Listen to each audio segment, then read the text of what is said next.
Good evening, folks, and welcome to Charlotte Motor Speedway. Qualifying is about to get underway here for the Bluegrass Racing Cup Series. It looks like Alex Huffman might be on the track. It's showing that his name is lit up blue if you want to check on him to see if he is about to go out. But either way, we are here at Charlotte Motor Speedway for the Cup Series, as it is a beautiful, beautiful day out here, partly cloudy, 78, 95 degree track temperature. And Chris, how excited are you for this event today? I am very excited, Josh. It definitely looks like, excuse me. It definitely looks like it's going to be a good race tonight, Josh. We've always looked forward to these Wednesday nights, so that way we can call this truck series, the Cup Series for Bluegrass. So it is good to see, as you see Alex Huffman out here setting a 30.39 for his first lap. Alex Reed right behind him, setting a 30.40. We saw last night a lot of drivers in the truck series, they were setting really close times there for qualifying, so it's going to be interesting to see how these guys can make a little bit of time up on the track, so that way they can get into that first place position.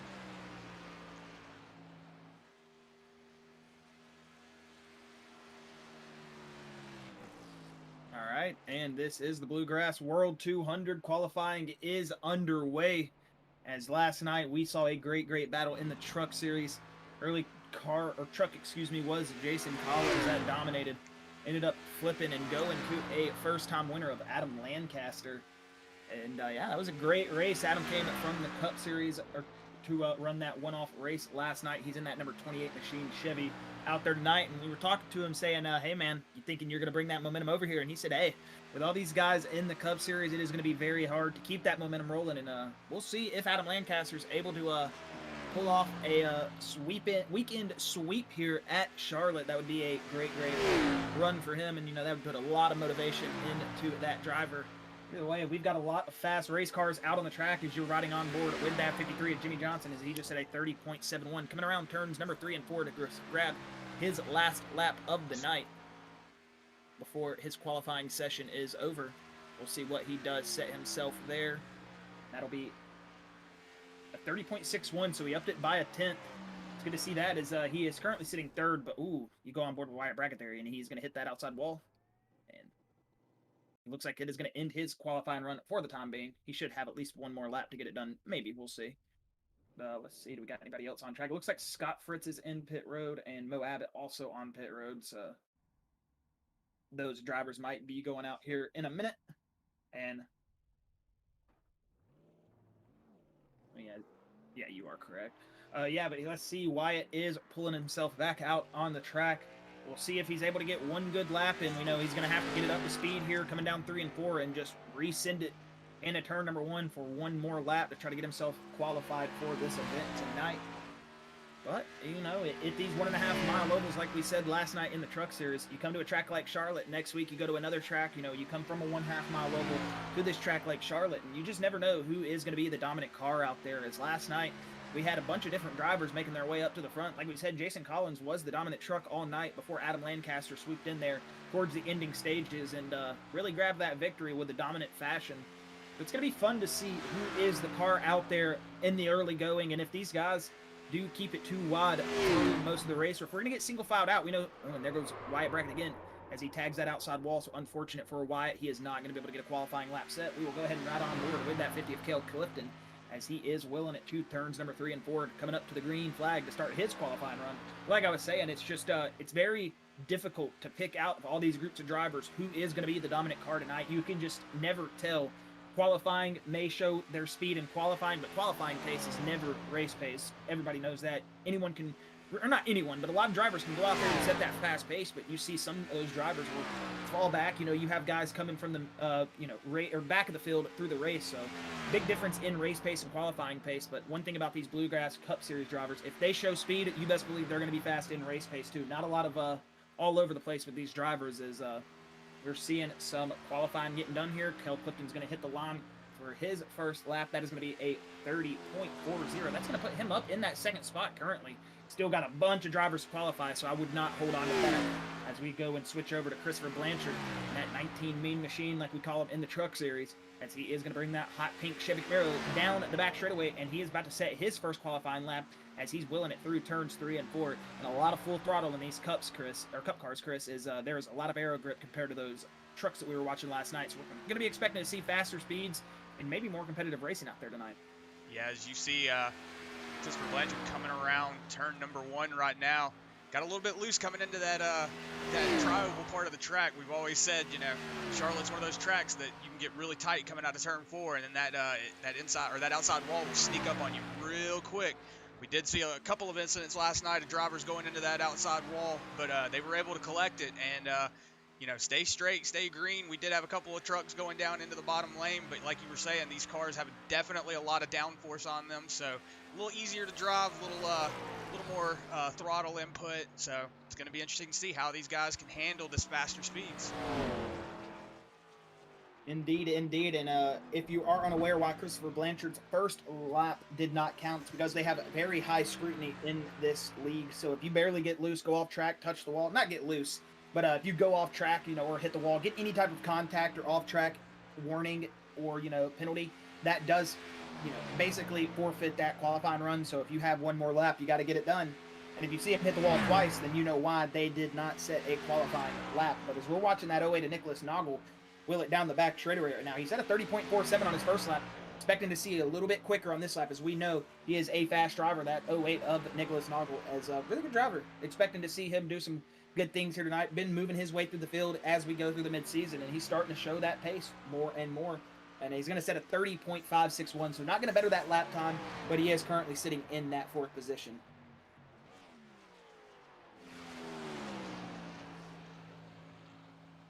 As we see while we were riding on board with that number 8 of Nicholas Noggle, Scott Fritz actually jumped up to the lead here.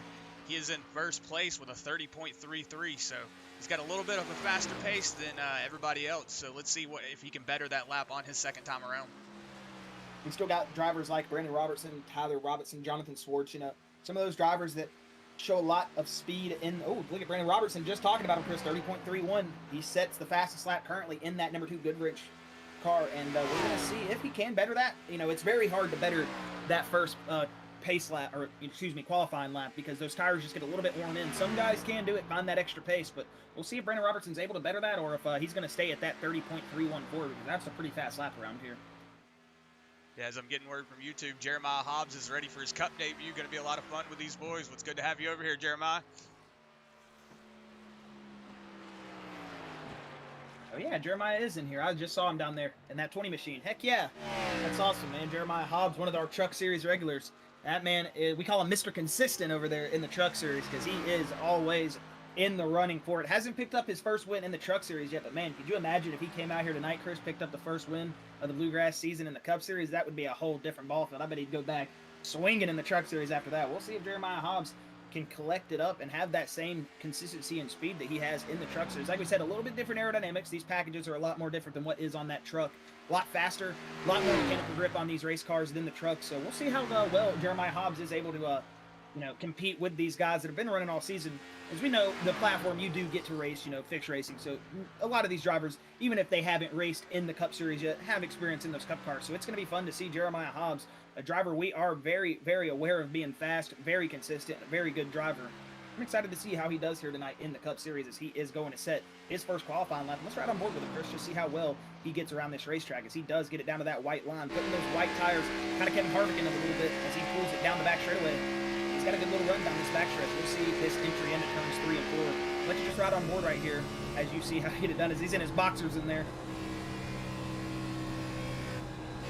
Hey, if you're going to race, you better be comfortable. Whoa, you see him get really close to that outside wall there. 30.492. That's going to put him up in 8th position currently. Not a bad little first lap to build off of. Like we said, it's kind of hard to get that lap time up on that second lap instead of that first. So we'll see if he's able to get it up. But right now, CJ Mason is pulling down. Looks like CJ Mason maybe either had his setup wrong, or we're not aware of an EOL or something. Listen, during the driver's meeting, wasn't aware of any of those drivers that we've seen so far, you know, be not able to qualify. But we'll see. We'll see. You never know. Yeah, so far the only I didn't catch the second number. I think I actually messed it up. I do know that Darius Boyd, Darius Boyd, he's still on a probation, so he will not be qualifying this one. And I caught the number 18, so I could be. And I noticed there's not an 18 actually on the track, so I caught the wrong number. So I do apologize about that. I can't remember the last person. As you see, David Brackett. I think that was his second lap, so he is going to be, sitting in 9th place right now. We're going to go on board with Tyler Johnson, the number 6 Viagra, as we know he is a very fast car. Yes, Tyler Johnson got speed on it. Looks like almost every track out here. Even when he's running fast, he says, man, I was not expecting to be good here. And you're like, oh, come on, Tyler.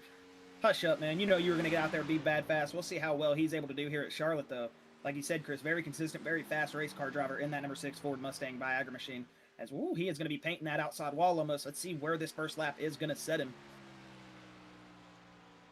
30.412. That's going to currently put him in the top 10. Got about 15, 16 trucks left to qualify. So we'll see if he is able to build off that. But like we said before, it is hard to build off that. And excuse me about saying trucks meant cars. So used to calling these trucks now that, man, I used to call the trucks cars, and now I'm calling the cars trucks. So I'm all backwards tonight. John Kinder actually pushed his way up into that 3rd place position in that number 21 Ford Mustang. So he has got some speed as well. John Kinder, another one of those drivers in that 21 machine. He is just bad fast every week.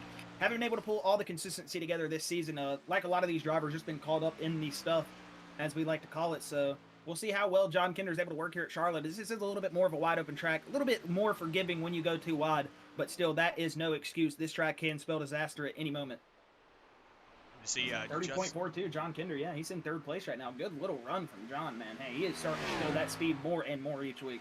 So it looks like Justin Winters just set his first lap. He's going to be sitting in 14th place right now. See, Jimmy Allen. Jimmy Allen, as I was speaking about him, in that number 16 Ford Mustang, he set the fastest lap of the session at a 30.25. So, you know, like we said, you know, this is always what we like to see, all these drivers being up here in the front. It's always good to see different names coming up front. You know, in a 1.5 mile track like Charlotte, it's one of those tracks. It's a lot of fun to drive, but like we were saying, that outside wall can sneak up on you coming out of turn 4 and turn 2. Exactly. It's almost like Dover or Darlington, a track like that. That outside wall will just come at you, and it'll come at you fast. You just don't expect it. You get on the throttle a little bit too early in either 1 or 2 or 3 and 4, because you're not all the way full throttle for about the first 10 laps. In 1 and 2, you're full throttle, but 3 and 4, you're always going to get a little bit of a breath out of that throttle. Just give it that blip. Let it settle back in, and then you're right back in it.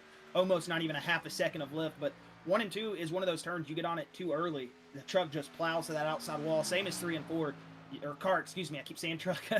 But, yeah, that car will plow to the outside wall in both turns. If you just get on that throttle a little bit too early or just send it in there a little bit too hard, it is like driving a dump truck through the turn, and it is just not fun. We'll see how these drivers handle that when we start off too wide, because we know when you get out there side by side at Charlotte, you're just trying to force that issue early, and it can be difficult sometimes. But look at Frankie Barroso, Chris, in that number 12. He just set a 30.28.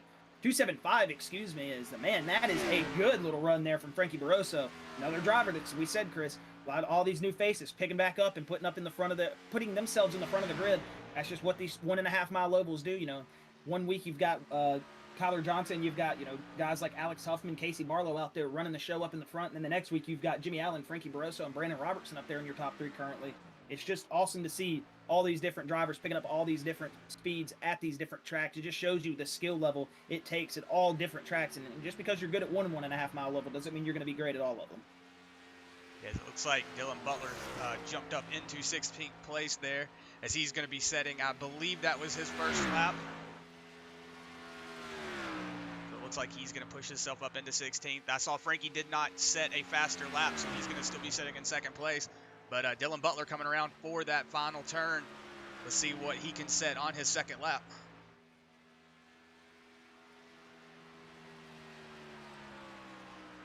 .474. He's going to promote himself up 1 position in front of that 20 of Jeremiah Hobbs, who's making that Cup Series debut tonight. So it looks like Brian Terry, Christian Gomez, Robert Richards, Brian Hunter, CJ Mason, and Wyatt Brackett, the only drivers that haven't qualified. And that's including Darius Boyd as well, but he is on that EOL penalty. So, yeah, it looks like Brian Terry, Christian Gomez, Robert Richards, and Wyatt Brackett the one that wrecked earlier during his qualifying? I believe so. Yeah. Oh, and qualifying is over. Man, I was just getting way too in tune to that. And I was like, wait, why'd the cars disappear? There you go. This is going to be your starting grid for the World 200 here at Charlotte Motor Speedway. As Jimmy Allen in that number 16 is going to be sitting on the front row. And on his outside pole is going to be that number 12 of Frankie Barroso. So sitting in that third and fourth spot behind our two pole sitters is going to be Brandon Robertson and Scott Fritz. So another group of names that are definitely picking up that pace. We know Scott Fritz, Brandon Robertson, fast race car drivers, really trying to get that good finish here tonight. John Kinder in that number 21 Ford Mustang. He is going to be currently sitting in that 5th position with Casey Barlow behind him in that number 24 Chevy. He's going to qualify in 6th. Alex Huffman, he is going to be in your 7th position in that number 8 Allen's Body Shop Chevy Camaro with Jonathan Swartz, who hasn't spawned in yet, but we'll have him here in spirit. He is going to be lining up in that number 8 95 Chevy Camaro. And sitting in that 9th position, it is going to be that number 50 of Kel Clifton. One of those drivers that, hey, this is a shocker right here. I was not expecting some of these names up here in the top 10. Not saying anything towards Kel, but man, he is just a driver that has had all types of adversity this season. Good to see him up in the top 10. Maybe that'll help him get a cleaner run here tonight. Sitting on his outside and rounding out your top 10 is going to be that S&G Graphics Ford Mustang, that number 14 of Tyler Reed, our Canadian friend. Right on his outside is going to be that number 6 Ford Mustang Viagra car of Tyler Johnson. He is going to be sitting P11. Sitting in that 12th spot is going to be the number 15 of Matt Grenier in the main dump runners. Ford Mustang number 15. He's going to be lining up P12. Adam Lancaster, another driver that hasn't gridded up yet. Oh, there he goes. He just gridded up. He is going to be right there in that Lancaster's transmission. Number 28, Chevy Camaro. He's going to line up P13. It is going to be Nicholas Noggle in that Toyota Camry, another one of our Canadian friends in that number 08 Toyota Camry. Mobile 1, he is going to be sitting P14. Dylan Butler is going to be lining up P15 with Jeremiah Hobbs P16. David Brackett is going to be P17 with Jimmy Johnson P18. You're going to have John Pill in P19 with Justin Winters rounding out your top 20 in that Allen's Body Shop at number 52. Nice new paint scheme this week. Mo Abbott is going to be in that 21st position with Christopher Blanchard in that 22nd. 23rd and 24th is going to go to Wyatt Brackett and Darius Boyd. Brian Terry is going to be lining up 25th in that number 13 machine with CJ Mason sitting on his outside in that number 55. And I want to say that is our lineup for right now. Is it looks like Robert Richards, Bryce Turner, and Christian Gomez did not grid up. And I want to say, are we about to roll? Yeah, Robert Richards is race control. I forget about that. Robert Richards is one of our Truck Series drivers. I always forget he is race control for the Cup Series. So I do apologize for that. But that is going to be your starting grid tonight. And the field is getting under pace here at the Bluegrass World 200, where we have 200 laps to get it done here at Charlotte. And those 200 laps, there is going to be a lot of beating, banging, rubbing each other's doors. And hey, we are excited to see that as Charlotte Motor Speedway does bring that kind of racing where you just have to get up there and you have to get past somebody in those long runs. You really have to force the issue. So not expecting to see too much beating and banging from these Bluegrass drivers. I will say that. Very clean, consistent race car drivers out on the racetrack. But hey, we are expecting a good show here tonight, and I cannot wait to get this thing green as the iRacing pace car is going to pull the field through turns number 3 and 4 for the final time tonight under caution. And it is going to, well, not final time. We might have another caution, but you know what I mean. As that 16 of Jimmy Allen, that 12 of Frankie Barroso, we're going to bring a hungry group of cars down to that start zone. As the iRacing pace car takes that left turn, you see the white line on that restart zone. As they pull up, the green flag is out. Jimmy Allen, Frankie Barroso is going to bring the field to the green as we are green here at the Bluegrass 200.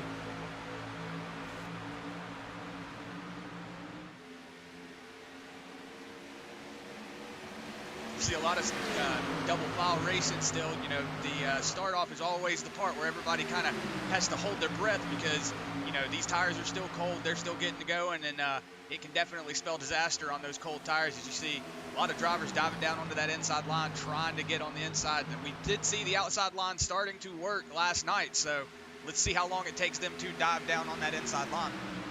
As look at Jimmy Allen, he is leading the field, pulling away already. Got about a 3/10 gap on that second place up, Frankie Barroso. And man, it is just a train of cars coming out of turn number 2 and 3. It looks like a freight train rolling, and Jimmy Allen is in the lead. This is already looking like a great race as we've got a big old pack, a gaggle of cars from third on back.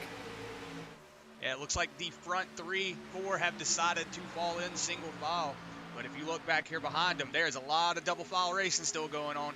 So it's going to see how long it takes them to file down into that inside line or see who decides to take that outside line. Because like we said earlier, the outside line was working in the trucks a little bit. That's where we saw a lot of the passes going on. So as we see we're on lap 3 so far, and all the drivers seem to have been be getting the track under their belt. And yeah, from about that 6th position on back, man, they are still just racing. That is from 6th place, Casey Barlow, all the way back. Not even a gap of 1.9 seconds from that 3rd position to about that, yeah, we're just bunched up right now still, and that's exactly what we were expecting to see. Said we were going to see a lot of that 2-wide racing in the early pre-show, and you are seeing that right now as Frankie Barroso is starting to pull back up to that number 16 of Jimmy Allen. As you see John Kinder currently sitting in that 3rd spot, qualified 5th, already up in that top 3 right now, as you see Brandon Robertson trying to fight off that number 8 of Alex Huffman, who's trying to make his way past in that number 8 Chevy Camaro. Hey, Sarah Mays, good to have you back in the chat on YouTube. Let's go, boys, she said. So, hey, Sarah, good to have you again here on a Wednesday night. Yes, and you got to tell Justin that race car is looking hot tonight. That is a great looking race car out there. Changed it up from that blue and yellow that he was running to that all blue, and it is looking great. So thank you again, Sarah, for joining, and thank you to all the fans who are already out here as we are on lap number 5. Hopefully you are enjoying this like I am, because man, this is some good racing up front as they are single file at the moment. But you know, once those tires get a little bit worn in, we are going to see an all-out battle as they are 2 wide still in the back of the field. As you see that 50 of Kel Clifton, and that 28, Adam Lancaster, the 6 of Tyler Johnson, the 20. Look at that 20 of Jeremiah Hobbs, Chris, already up into the top 10 almost, as he did qualify 16th. Looks like he's already starting to find some grip on that racetrack, maybe using that little bit of experience from the truck race last night, as that 20 NOS energy drink, Chevy Camaro, is already starting to move. Yeah, it is good to see him up here in the front. It looks like Kel Clifton's actually falling back a couple of positions. He is already back into 7th place. We're going to go back up here on the front, towards the front, so we can see what's going on. As you see the number 12 there, Frankie Barroso, going up to that top line. He's going to think twice about it, come back to middle line. But, you know, we were talking about earlier, Josh, you know, the truck or the cars, they do not like to be on that top line whenever you're full throttle, because it will throw you into that outside wall. You see Frankie Barroso making that dive down to the bottom of the track, trying to get that 16 to Jimmy Allen just a little loose to push him up the track so he can try to take that inside line, but it doesn't look like he's going to make it stick this time. Yeah, he's peeking, but it ain't there, so we'll see if that 12 of Frankie Barroso is going to either shoot himself in the foot with all that peeking around, because, you know, you moving up in those lanes, trying to find that space, it's going to open the door for somebody like John Kinder, like I'm saying, and look at that pull-up out of turn number 3. John Kinder, that 21 Rims 1 Ford Mustang, he's already on the move, as you got the Allen's Body Shop number 8 of Alex Huffman. He's looking to make the pass there in turn number 1 as well, as they're both going to go under that number 12 of Frankie Barroso, and he looks like he might fall back to about 4th position here, as you got Brandon Robertson in that 5th spot, Casey Barlow currently sitting in 6th, as you see that number 9 of Bryce Hunter, who was unfortunate not able to make the grid. He is just now pulling off a pit road to join the race. Yeah, it does look like he had jumped to the pits earlier, so maybe he had a wrong setup or something, wrong steering ratio, something like that. So it is unfortunate to see him have to jump to the pits and come back out, but he is back on the track, so that is good to see. Indeed, indeed. And look at that 12 of Frankie Barroso doing everything he can to battle out in that top lane. It looks like he got a little bit loose there on entry, so that might kill his momentum just a little. That's going to allow that 21 Rims 1 of John Kinder to fly on by, getting that 2nd place. And we are already looking good here as John Kinder's trying to chase down Jimmy Allen here in the early running. See a bunch of shuffling going on back here. We got a couple of cars going 2 wide. See the 24 there, Casey Barlow, and Jeremiah Hobbs is going to be right behind him. That truck driver that we were talking about making his debut race here, all over the back bumper of that 24. As you see the 08 of Nicholas Noggle moving up a couple of positions. He's up 5 positions so far, so he is moving through the field. Yeah, and it looks like our points leader of the Cup Series, James Allen, he is not in the field tonight, is he? I'm not seeing that name, so I don't remember seeing it in qualifying either. We see Jimmy Allen out there, and that is maybe unfortunate for James Allen, is he is, unless Jimmy is James on the scoring, because I don't see Jimmy actually on the scoring, so maybe that is what it is, and I might just be a little bit confused. Sorry about that if I'm calling that out wrong. Looks like we're pretty much single file all through the top 5 right now. As you see behind them, you see Scott Fritz and every company working around. You see him going on the inside there of that 15 of Matt Grenier. Matt Grenier also one of those drivers that's had a lot of mid-race adversity, so it's good to see him up here in that top 10 position. He's in 6th place currently, but he's battling it out right now with that 14 of Tyler Reed. Indeed, and Chris, I just want to point out, we were talking about how you can be fast one week, be off the pace another. If you want to look at that 16th spot, that number 95 of Jonathan Swartz was a very dominant car last week at Dover. He took the win over a very heated battle with Trenton Jump. A little bit of words exchanged after in the post-race interviews. You know, one driver thought it was the one way, the other driver just thought it was the other, and that's how you feel when you're out there on that race car. But it seems like he's not been able to find that pace so far, as he is sitting currently in that 16th spot. So it just shows you win a race in 1 week, you come to one of these next tracks, it can be a little bit of a different beast for you. As you see Justin Winters up 3 spots already behind Jonathan Swartz. He's going to try to make that pass here in a minute. As we are back up here, and you see that 14 of Tyler Reed, that number 1 of Scott Fritz in front of him. That's the 08 of Nicholas Noggle on the outside. These drivers still too wide, almost through the back of the field right here, and they are still racing as they shoot off turn number 2. As you see Adam Lancaster is about to try to make a move. Look at that, John Kinder. He has pulled that number 8 of Alex Huffman in tow as they are pulling up to Jimmy Allen. Looks like as they get a little bit in this later run, Chris, Jimmy Allen might be having a little bit of a struggle now as we get to lap 13. We know those tires start to fall off fast here at Charlotte. We see John Kinder already picking up that pace and looking to go ahead and take that lead here in just a moment. Yeah, one of the things about this track is you can, like you said earlier, stay full throttle through the turns. But once you start putting that throttle down, 10, 12 laps into it, that right rear tire starts to fall apart. Then you have to use that front right a lot more to get it to turn. So, the tires are starting to wear off now. This would be about the time that they would start falling off. Oh, and look at that, a demanding run up to that quarter panel of the 16. It looked like Jimmy Allen was sitting still for a second as that 21 of John Kinder is just going to pull on by. Alex Huffman's going to pull with him as that rims 1 Ford Mustang. That Allen's body shop number 8 of Alex Huffman. They're going to both promote themselves into that first and second spot as it looks like Jimmy Allen's starting to have a little bit of adversity already with his race car. Maybe he can find a remedy for those problems here as he is fighting back, and they are too wide down the back straightaway for that second position. Yeah, let's see if Alex Huffman can make that move on the inside stick and pass for that second place position. But as we know, Jimmy Allen, he's not going to give that position up without a fight.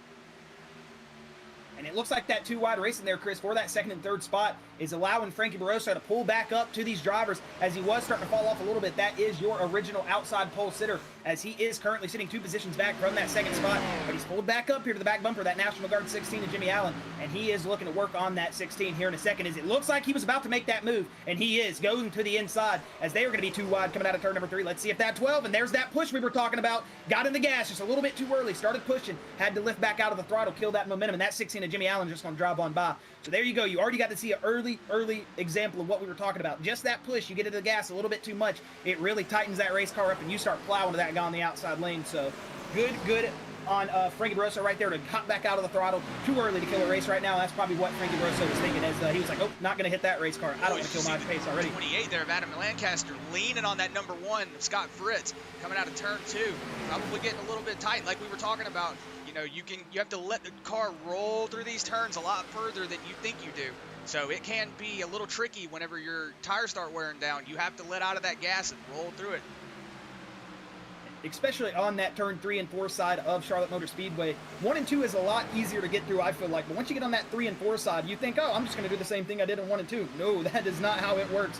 A lot of arcing that race car to the bottom of the track, or you'll see some of these drivers start picking up that high lane maybe as we get later into our run. Not sure what these drivers are feeling right now in that race car, but I can tell you, as we got a little bit of contact from Scott Fritz, Adam Lancaster, as Scott Fritz is going to gather it back up, and they're going to drive on by that number 1 of Scott Fritz, and man, that could have been trouble early, but good handle from that number 1 machinist. The 28 of Adam Lancaster looks like he just got a little bit tight maybe, or just got in that quarter panel. We'll check as here he is making that move on the replay. We'll see what happened here with that 28. Oh, yeah, it looks like the 28 was just entered a little too high. The 1 maybe thought he was a little bit lower down the track. He went to enter as well, and just a little bit of accidental contact, it seemed like, from that 2 and 28 and the 1. Good thing they've got it gathered up, though, but it looks like just that little bit of rear tire spin, Chris, is starting to kill that pace on that number 1 of Scott Fritz, as he had Tyler Reed, Dylan Butler, Jeremiah Hobbs and company getting ready to pull up and pass him. Yeah, as you see, John Kinder, he is assuming a dominant lead on that second place position of Alex Huffman, but they're not letting him get out of his sight. He is Alex Huffman's staying on that back bumper. Jimmy Allen's staying on that back bumper of Alex Huffman, so he's not letting him go anywhere. Not letting him go anywhere is correct, Chris, and this is a good little battle for the lead. They are split themselves out from that backpack, about 3 seconds almost from that 5th place on back on these drivers up in the lead in those first 4 spots.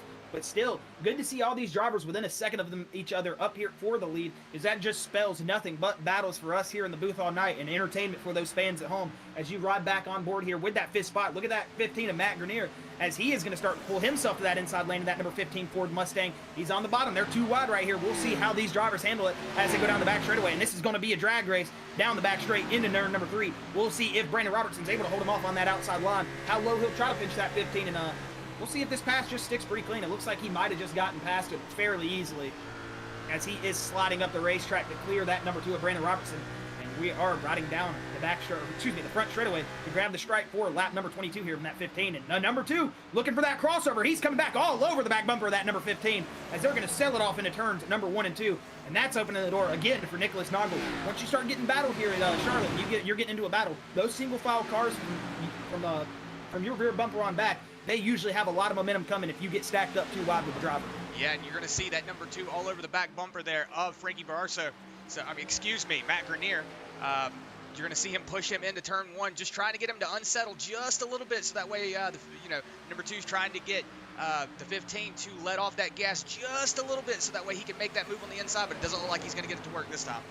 And when Chris says push, I know a lot of you guys probably understand what he is saying, but if you're new to racing, over racing, anything like that, and you're just joining us for the first time, that push he's talking about that he is trying to get down the back straightaway, you see how he's given that 15 car an extra little bit of draft. Maybe he's wanting that 15 to enter about 3, 4, 5 miles an hour faster than what he would in a single car, so that gives him just a little bit more speed, and maybe if that 15's not paying close attention to where he's entering at, that'll just make that car a little bit more tight. And like Chris is saying, it'll push that car into the turn with just a little bit more speed than he wants to, opening that bottom lane for the driver to go on by on the bottom.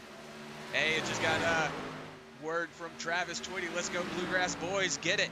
So, good to have you here tonight, Travis, as always. Yes, sir. Yes, sir. Congrats on that top 10 run, buddy, last night. I want to say it was top 10, wasn't it? Didn't he get 10th? He got 13th. 13th. Oh, yeah, never mind. I forgot. He was running in the top 10. But either way, man, still a good finish here at Charlotte as 13th. I know you probably wanted higher than that, but hey, Travis, thank you for joining us, man. Saw that early contact you got in the race. Knew it was going to kill that run, maybe just a little bit, but hey, still, good job on not getting caught up in the stuff this week, man. We're starting to build, and we know Travis is going to be a force to reckon with later in the season, as we're going to have to get in there and practice with him, man. We're going to have to start pushing him. He's going to have to start pushing us, because me and Chris got a truck series coming up soon that we're going to be driving in. And, man, it is going to be all sorts of fun getting out there. But either way, get back on board here with Nicholas Noggle as you see Tyler Johnson, that number 1 of Scott Fritz, as the 08 looks like he's going to wash up just a little bit of into the gas too early. Got him plowing. That's going to open that door for that 6 as he's going to go on by. We're going to go check back up on board here with our front, as it looks like John Kinder's starting to get reeled in just a little bit by Alex Huffman, as they are only about a 3-10 gap. I'd say about four car lengths, and it sounds like that number 20 of Jeremiah Hobbs, Chris, on lap 26. He's giving that virtual wave out the window. He is going to be pulling down pit lane this next time by. Nicholas Noggle as well. So it looks like our green flag pit stops are starting to open, as you see our leaders still staying out on the track here, coming to lap number 27, as we are getting ready for our first green flag pit stop cycles. Yeah, as it looks like Nicholas Noggle, like you said, he is starting to drop back. Jeremiah Hobbs also going to be coming down pit lane. Looks like Darius Boyd as well. So Nicholas Noggle, Jeremiah Hobbs, Darius Boyd, they are all coming down pit lane right now. So a little bit of pit strategy maybe. Just get out there, get their pit stops done a little early, get some track position made back up whenever these other drivers decide to come down pit lane. As it looks like we had a little bit of a stack up back here. The 96 of Dylan Butler, I saw it looked like he got into the wall coming out of turn number 2, but I could be mistaken. I just saw it from the background. Indeed, and that does open the door for Adam Lancaster, but it seems like he is going to shut that door quick. And Chris, if you look on pit road, John Kinner, Alex Upman, Jimmy Allen, Frankie Barroso, all your leaders down pit road. That was your top 4 this last lap by. They have decided to come down pit road, get that service. We'll see where that does put them back out on the field when they get out here to go green. And Jeremiah Hobbs did undercut that by just 1 lap. We'll see if he's able to make up some time, but it looks like he might be stagnant, maybe make up a good bit of positions, as we still do have some drivers coming down pit road here in a minute. And that radio is lighting up, Chris. We got a lot of race cars about to come down pit road as well again. I see that 6, the 1, the 7's going to be coming down pit road, John Pill. So a bunch more drivers, about 5 more drivers coming down pit lane this time. And it is looking like this is your pit window, about 25, 26 laps to about 30 is going to be your pit window for fuel and tires on these race cars tonight.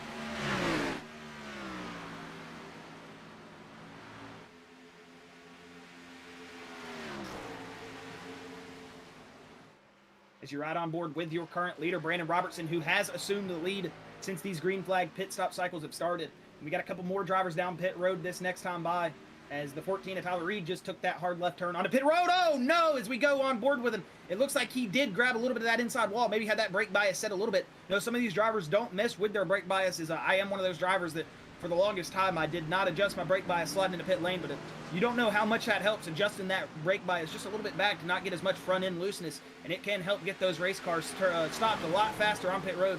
Maybe just a little bit of an issue there for that 14, as he did collect the inside wall just a little bit, just a tad bit of damage on that race car. He should be able to recover.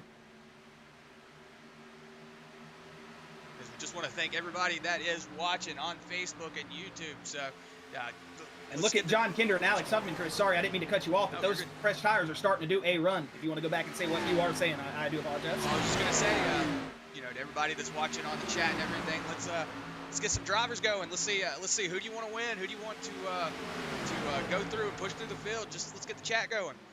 Man, they are running. Those fresh tires are going, so this should be the battle for your lead once the whole field cycles through on their pit stop. As John Kinder, Alex Huffman are your fastest cars. Jimmy Allen, Frankie Barroso, Matt Grenier, those will be your top 5 once these green flag pit cycles do come into play. But we got to hope for not a caution flag right now, as that would only put 10 cars on the lead lap. As we are going through, Brandon Robertson might be coming down pit road this time. He is starting to slow that race car down, pull to the bottom of the racetrack, gave that virtual hand wave, and he is going to be coming down pit road here this time by.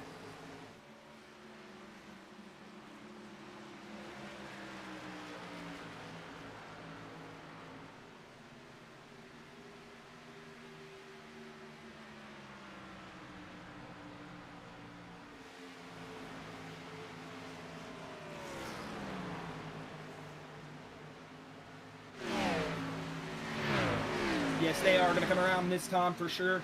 I know Dylan Butler, Jonathan Swartz is. I'm not sure about Adam Lancaster in that 28 machine, but the 95 and the 96 did call out. They are making their pit stops this time.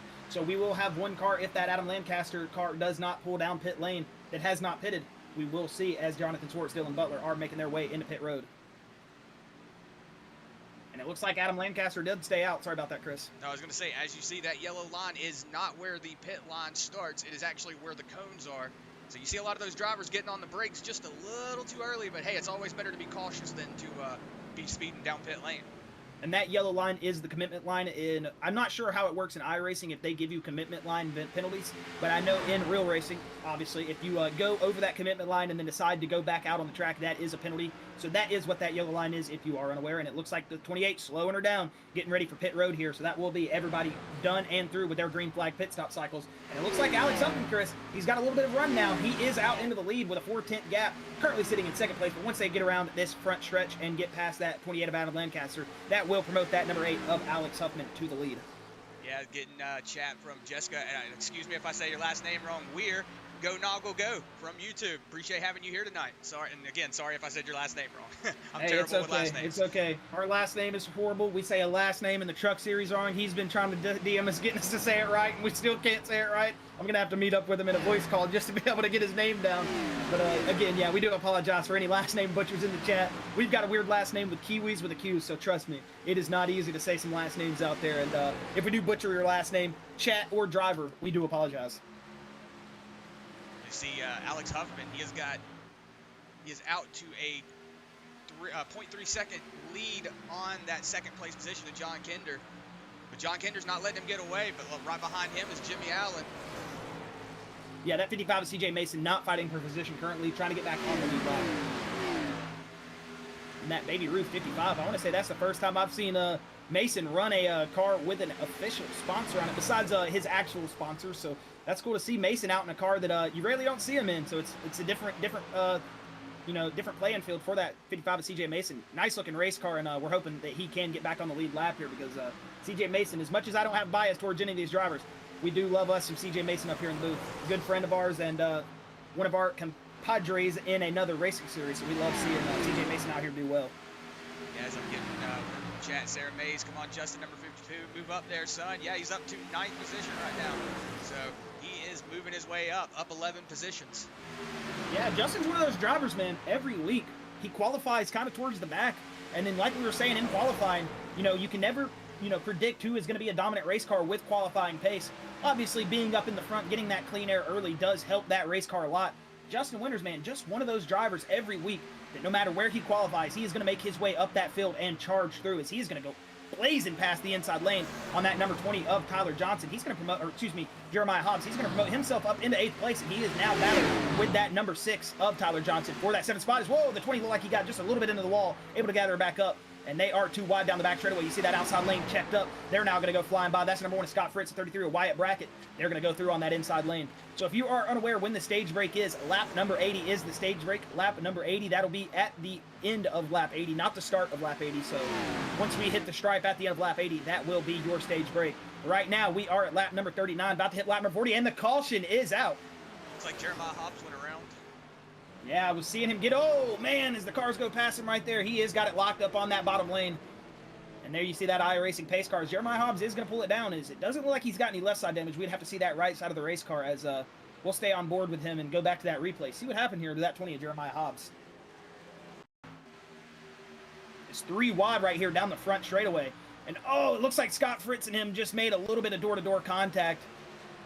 Oh, able to keep it off of the wall, Good save from that 20, man. A really good save, as that could have been disastrous here. We'll see how Race Control deems that, but we'll let you know what they do say about that wreck, if any penalties are assessed. But from where I'm sitting, that maybe just looked like a little bit of a racing incident, maybe the one, and, you know, going 3 wide here, that's a tough thing to get done here, coming through this trial especially. We'll ride on board here and let Chris show you what happened.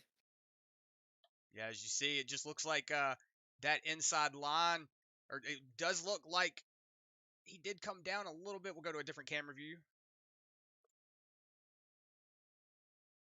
As I don't know what just happened there. Oh, okay, so the camera just broke. There we go. Sorry about that. We'll actually go back and see, because it does look like, yeah, trying to probably stay off that wall. Maybe didn't see the number 1 of Scott Fritz on the inside. Didn't do it on purpose, just, you know, going through that tri-oval. Ooh, it is a terrible feat trying to get through there.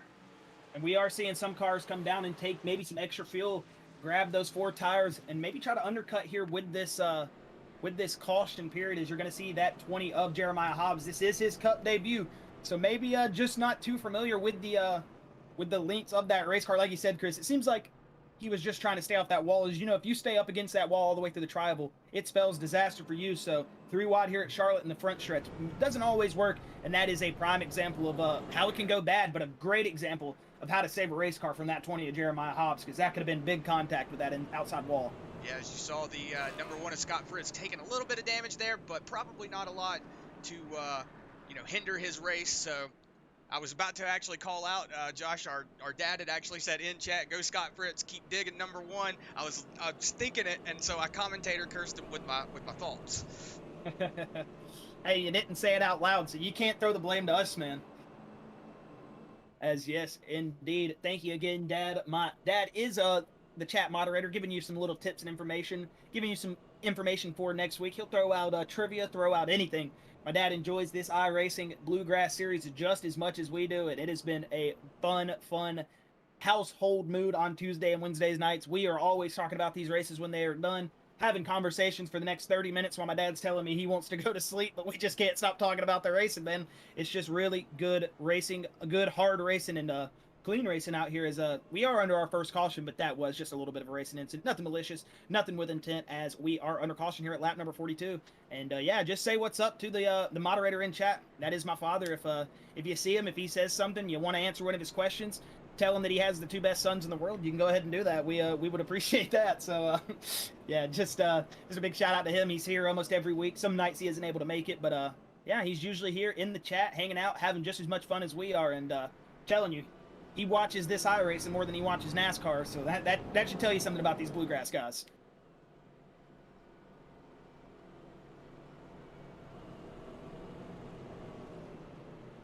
As it is going to be the number 8 of Alex Huffman, who is going to be out in the lead here.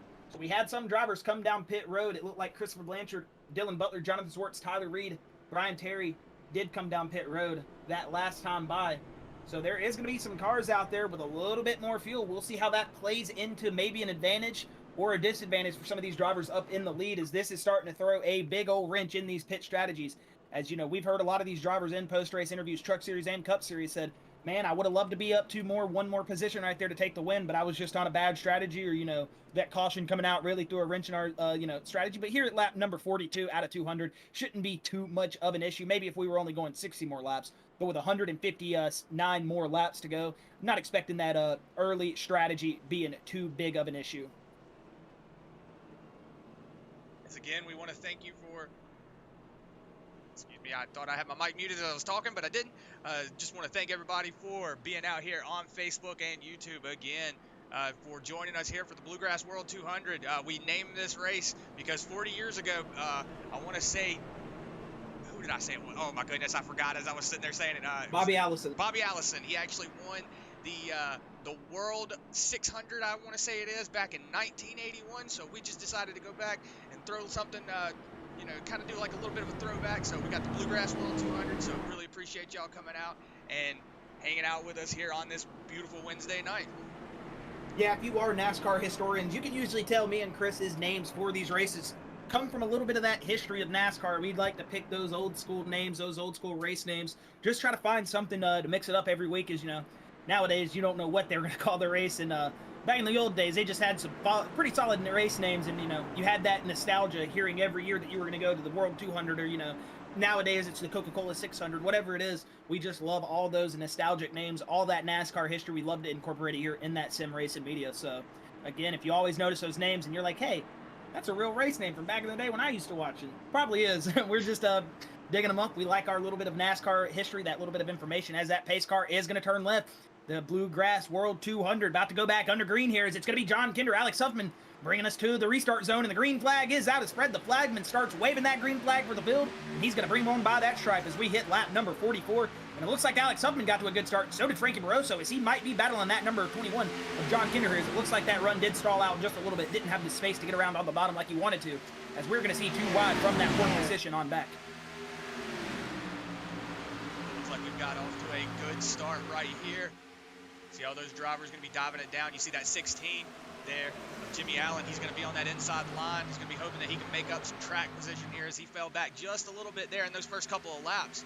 But you see there that that 08 of Nicholas Noggle, he's going to dive down in front of him and cut that fourth position off.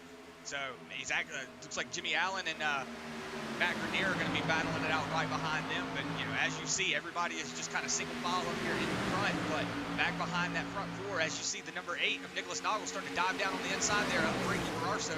So looks like, oh, getting a little bit tight there. Look at Tyler Johnson, man. He has been running that middle lane. That's going to be open the door for 3 wide coming out of turn number 3 as they are down the front straightaway. It is an Oklahoma land rush down this front straightaway. We got a gaggle of cars just running right here 2 wide into turn number 1 and 2 as they are fighting, beating, baying for position. And man, we are seeing some really, really hard racing out here as we are at lap number 46. And look at Jimmy Allen with a big run on that outside lane, looking to cut off that number 2 of Brandon Robertson as they come down the back straightaway. It looks like he's going to follow that outside line as that's going to open the door for the 28 of Adam Lancaster, that number 6 of Tyler Johnson. And man, they are running right now. Oh, you see the number 12 there, Frankie Barroso, going up into that wall. Probably got a little loose. Oh, big stack up coming. Oh, they got past it, but that was almost a stack up right there. I see that 33 of Wyatt Brackett getting on by. You got the 10 of the 10 of Darius Boyd, who was on that EOL penalty, making a good little run right here as he's moved himself up into that 12th position. Looks like he's running hard there in that DoorDash Toyota Camry as he is on that bottom lane. You got that 20 of Jeremiah Hobbs, who is just in that last, isn't it, Chris? And he is showing that speed as he's already worked his way back up into that 14th position. Jeremiah Hobbs on another good run here in his Cup Series debut. He's riding on board here with the 28 of Adam Lancaster. He's up 9 positions right now. He is sitting in 4th place, looking at that the front 3, trying to just claw and get up there. But, you know, like we were saying last night, a lot of these drivers are just riding that cattail. They don't want to really get up there, mess up their tires. They don't want to wear everything down, get into a position. As you see, the number 28 there, Adam Lancaster going around John Kinder on the outside. And look at the 2 of Brandon Robertson, a massive run down that turn number 2 off that top lane. He is going to go to the inside of that 8 of Alex Huffman. Battle for the lead is looking at Alan Lancaster. He's looking to make it almost 3 wide as he's going past that 8 of Alex Huffman. That inside lane is doing dividends right now as they have promoted themselves into that 1st and 2nd spot. New leader here at lap number 49, Brandon Robertson. Yeah, but right behind him, like we were saying, Adam Lancaster, he is just clawing away at these positions. He is up now 11 positions to that 2nd place position. He's right on that back bumper of Brandon Robertson. Let's see how long it takes him to just sit back here and cruise before he decides to go around that number 2, Brandon Robertson. Indeed, indeed. But man, that run Brennan and Adam got off of that high lane. They had a little bit of momentum stacked up with each other, and they just took a run down the back straightaway there 2 laps ago. And look at that 28, Adam Lancaster. He went to the inside, maybe making that peak. But it looks like that 2 of Brandon Robertson's going to shut that door for the moment. We'll see if that 28 in that Lancaster's transmission Civic Camaro is able to try to make that pass here. Yeah, if you're Adam Lancaster right now, all you're wanting to do is fake out that number 2 of Brandon Robertson. You're wanting to make him think that you're going to the inside, going to the outside, so then whenever he goes, oh, wait, which way is he going? Then you're going to see the 28 make a move, and he's going to confuse that number 2 and get around him. And I just want to point out, forgot to say it under caution, that 55 of CJ Mason was your lucky dog that last time by. So back on the lead lap is that 55. Currently the only driver scored a lap down, Brian Terry, Jimmy Johnson, and Bryce Hunter. As you see Jimmy Johnson about to get put another lap down, is that number 2 of Brandon Robertson. That number 28 of Adam Lancaster is just going to fly on by. said, that number 53 of Jimmy Johnson, he is a lap car, so he's going to go another lap down. We know that he has also been one of those drivers that's had a lot of mid-season adversity come up and bite him in the butt. So it is not good to see him go a couple of laps down here, but it is good to see him still digging, still trying to get those positions back. And Chris, John Kinder is coming down pit road. Oh, sorry, as well as Justin Winters. Sorry, I did not mean to cut you off there. What were you saying? I was just saying, I thought somebody was wrecking, so I was trying to click on it real fast and got away from it. As it's going to be John Kinder, Justin Winters, Dylan Butler, Tyler Reed down pit road this time. And if you're Justin Winters, that might be a good pit strategy for him. Is we know how dominant of a car John Kinder has been all night, able to get that good track position. And that 52 said, hey, they're going to pit, I'm coming with them. That could promote Justin Winters up the field just a little bit, as you see Adam Lancaster, Brandon Robertson coming out of turn number 4 to put a lap on those drivers in pit road at the time. But when they do come down and decide to take that pit road pit stop, they will grab that lap back. But right now, it is still Brandon Robertson, Adam Lancaster, as you ride on that back bumper of Brandon Robertson. You can see about a car length away is that 28, as he's really trying to wrench it back up there and get up to the front. I said that because he's got the ringers on the front, and it just made me say that. You see the distance there now from Jimmy Johnson. They are starting to pull away from that lap car. And he did pit a lot later than them. He came in at lap number 45. Those drivers came in at lap 32. So that is just showing you the pace advantage some of these drivers in the front have on some of those guys in the back of the field right now. Is that 2 of Brandon Robertson, that 28 of Adam Lancaster. They are hooked up and running away from this field right now.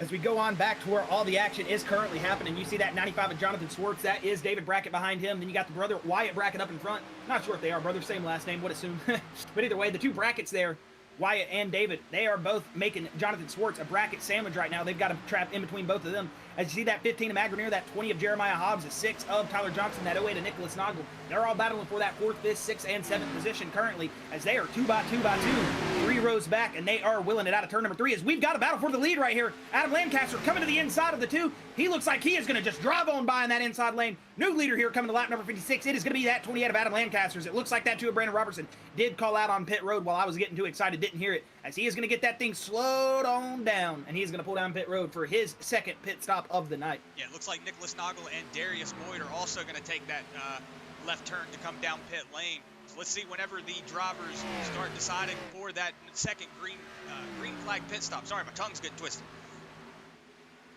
Indeed, but Chris, if you want to go on back again, look at Tyler Johnson and company back there. They are still racing hard. Or excuse me, that's Jimmy Allen and that 20 of Jeremiah Hobbs. And man, Jeremiah Hobbs promoted himself up into 2nd place. Even with the pit stop cycles that we've had right now, that is a lot of moving through the field for that 20.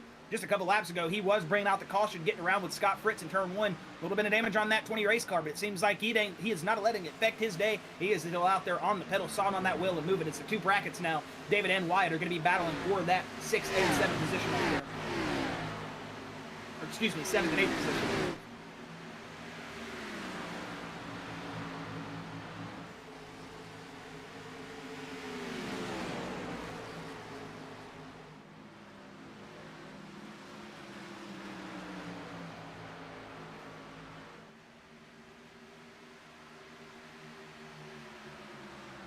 Yeah, that was a really good pit stop strategy for Justin Winters.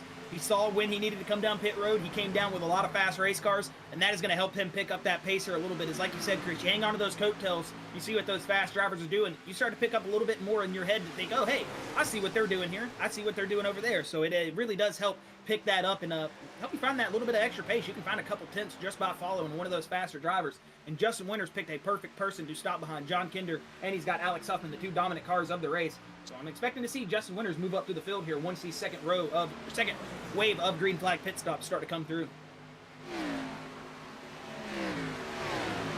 As we see Jeremiah Hobbs and Jimmy Allen, they are still battling it out for that 2nd place position. There is that 53 of Jimmy Johnson right in front of them. Let's see if that 20 of Jeremiah Hobbs is going to use him as a pick and get around him and see if he can put some separation between him and the 16. It doesn't look like he's going to make it to him coming out of turn 4. Let's see if they can make it happen here in turn 1. And it sounds like Jimmy Allen has just called out that he will be coming down pit road. The 6 of Tyler Johnson as well. Some of those leaders starting to bring it down pit road, as they did pit on lap number 27 and 28. Jeremiah Hobbs put on lap 40. so he can go a lot longer. Let's see if he does decide to just undercut his own pit strategy here. Maybe try to get on the pit strategy with some of these leaders up here, some of these more dominant cars. As Jeremiah Hobbs is in his Cup Series debut, but I'm pretty sure in his Cup Series debut, the only thing he's got in mind is I want to lead a lap, and it looks like he is going to stay out. New leader, Jeremiah Hobbs here at lap number 60. Riding on board here with Jimmy Allen. Just going to see him go to that inside line.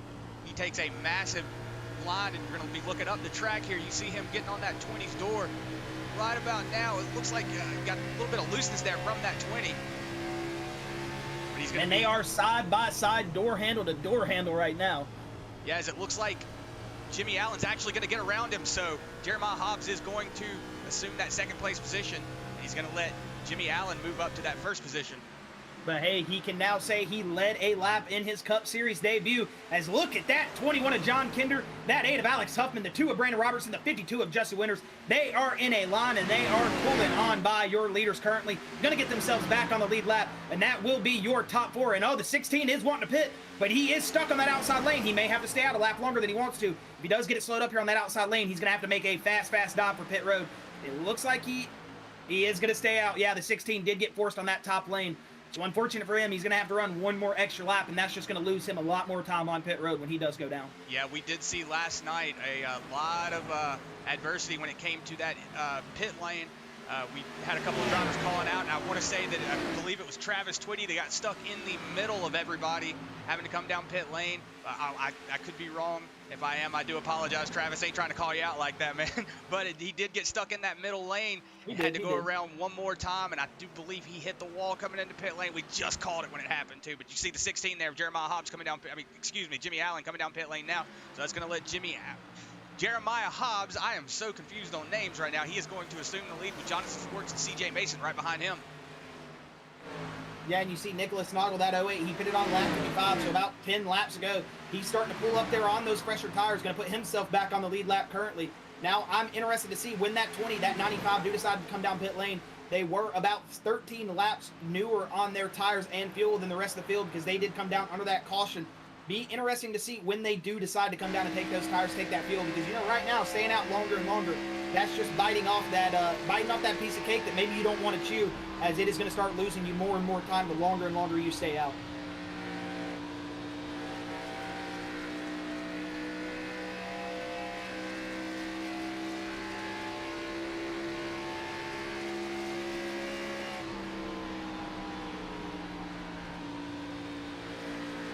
I was muted. I do apologize. I was going to say, it looks like that 95 of Jonathan Schwartz is going to pull around and assume that lead. Let me get the camera fixed here. Sorry, it got stuck.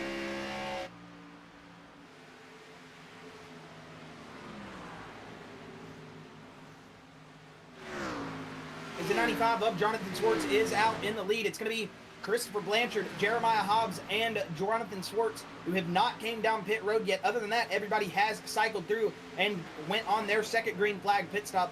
Like we said, they are just staying out more and more, and those cars behind them are starting to catch up faster and faster. So when they do decide to come down pit road, it is going to be a long hill that they are going to have to climb to be able to get back up there where they are currently sitting. Yes, I do apologize for talking with my mic muted there for a couple of seconds. I have a catch in my throat right now, so I'm kind of coughing a little bit, so I do apologize about that. But it looks like also, Josh, I heard you say that Jonathan Schwartz and Jeremiah Hobbs were the only two. I do think that Christopher Blanchard, yes, he is still on the same lap tires as Jonathan Schwartz, so they are the only three that have not come down pit lane so far. And that number 1 of Scott Fritz going to go ahead and put himself back on the lead lap for just a moment. As you see that 15 of Matt Grenier, he is going to pull on by, and those old tires really starting to show their struggles, as you are just seeing the field blow by these leaders currently, and it's only a matter of time before those drivers behind that are on those fresh tires start to slowly catch up, as Brandon Robertson is your highest person on those fresh tires. He is currently sitting in that 4th place position. Alex Huffman behind him in that 5th place position. And then it's Jonathan Kinder in 6th, Adam Lancaster in 7th, and Justin Winters in 8th. So once these last 3 cars do come down pit road, it is going to cycle up some new leaders and put up a lot of these guys a good bit of positions here.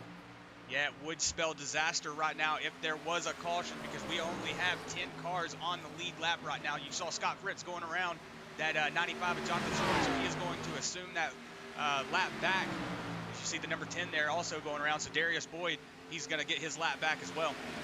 I wonder if Jonathan Swartz, Jeremiah Hobbs, and Christopher Blanchard can make it to the stage break. We've got 12 laps, 11 laps this next time by until that stage break. They did pit 13 laps after those guys that just came down pit road in the first green flag pit stop after that early caution flag came out. So now that is another thing that just rang in my head. I'm interested to see if they do make it to that stage break on field and if that's what they're going for up there in the front. Yeah, it looks like Matt Grenier there in that 15, he's also going to get his lap back. So you can tell that those tires are worn down on those cars that are out there in the top 3. Man, did you see Darius Boyd make that car about a half a lane longer there? He pulled down in front of Matt Grenier as he was trying to take it 3 wide down the back straightaway. Darius Boyd blocked that inside lane just a tad to hold on to that position.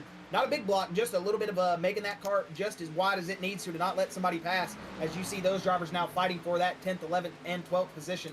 As it looks like Matt Grenier is going to pull past that number 1 of Justin Winters. He's going to promote himself up into the top 10, and that is going to be your top 10 right there, fighting for that 10th position. Yeah, it's Matt Grenier. He is actually on 7 8-lap newer tires than Scott Fritz and Darius Boyd. So you see those that tire difference is definitely starting to show its head.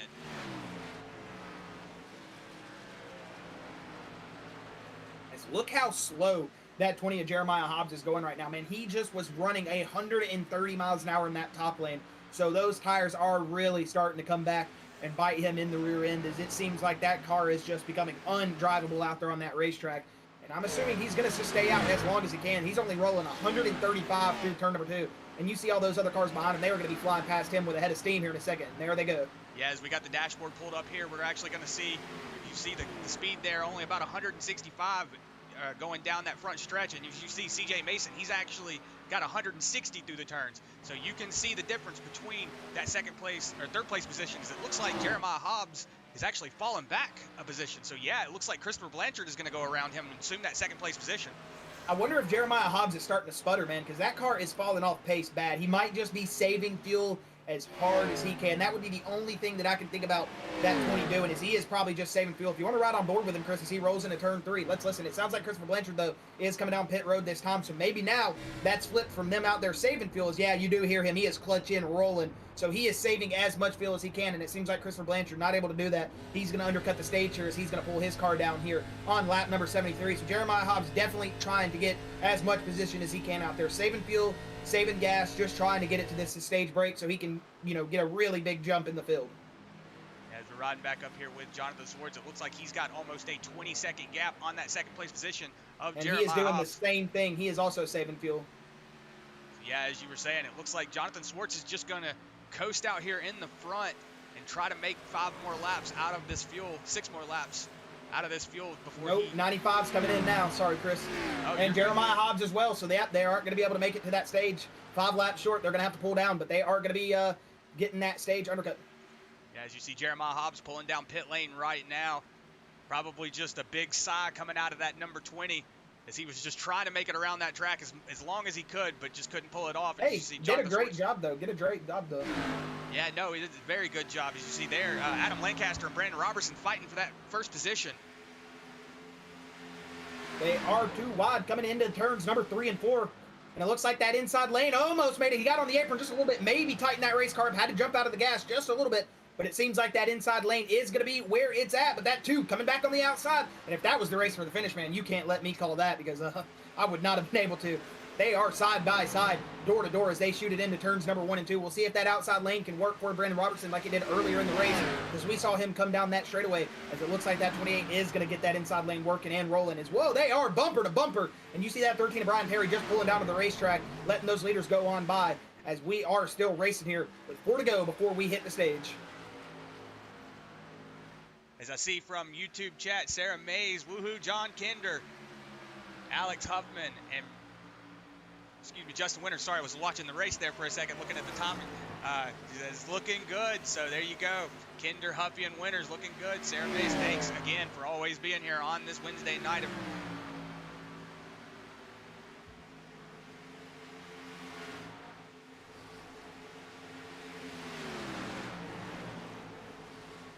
You just cut out. Oh. for like a split second. Yeah, I heard you say win, and then you cut out. I didn't know if you were still talking. That was my bad. Oh, do apologize if that did happen. I think my mic might have cut out for a second. Looks like Brian Terry coming out of pit lane right now. As you saw him dive down on that backstretch to just get out of the leader's way. Brian Terry, always a gentleman's racer. Get out of everybody's way. He doesn't try to get in anybody's line and anything like that. So Brian Terry, always the gentleman's racer. Indeed, indeed. And a lot of these guys not out here racing for all that competition sometimes. They just like enjoying turning the laps. And when you've got a good bunch of race car drivers out there and you finish in 10th on back, it doesn't matter sometimes where you finish in these leagues. Some of these guys just out there having a blast, having fun, and enjoying all of it the best they can. As pit road is closed, we are at lap number 79. We will have 2 laps until the stage break. Well, 1.5 technically, but it looks like Jeremiah Hobbs, Chris, is in that 24th position, a lap down. He would have to get past Christopher Blanchard, who's 2 seconds ahead of him for that lucky dog. But we'll see if he does decide to stay out. Maybe take that wave around, but we will have to see when the caution period does come up. It looks like there's some smoke on the front stretch. Adam Lancaster going to get in the wall, and that 19 of Christopher Blanchard is going to split that running right there as we are at lap number 80. As they come to hit the stripe this next time, it should be the stage break at the end of lap number 80. Just a little bit of a wall tap there from that 24. If it was not him, then I do apologize. Not trying to throw anybody under the bus. 28 got into the wall. Oh, okay. Excuse me. Sorry. Wrong number. You see there, the 19 just going to pull around. Whoa, as you see, Brandon that outside lane's gonna get it. Stage break. 28 is gonna win the stage. Adam Lancaster, man, last night's Truck Series winner. He is looking like he's got some momentum rolling, Chris. I'm dang sure excited to talk to him after they bring these cars down pit road to get them serviced under caution. Once we get rolling under pace laps again, we will bring that 28 of Adam Lancaster in for a word. But man, last night's truck race winner in his one-off here at Charlotte, he's doing his best Kyle Busch impersonation. He looks like he's trying to go take that truck race and then take the cup race, get that weekend sweep here at the World 200.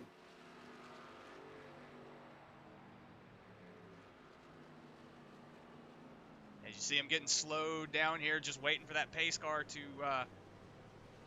get up in front of them. Yeah, and all these group of guys here in the Bluegrass, very, very aware of that pace car, how it does work.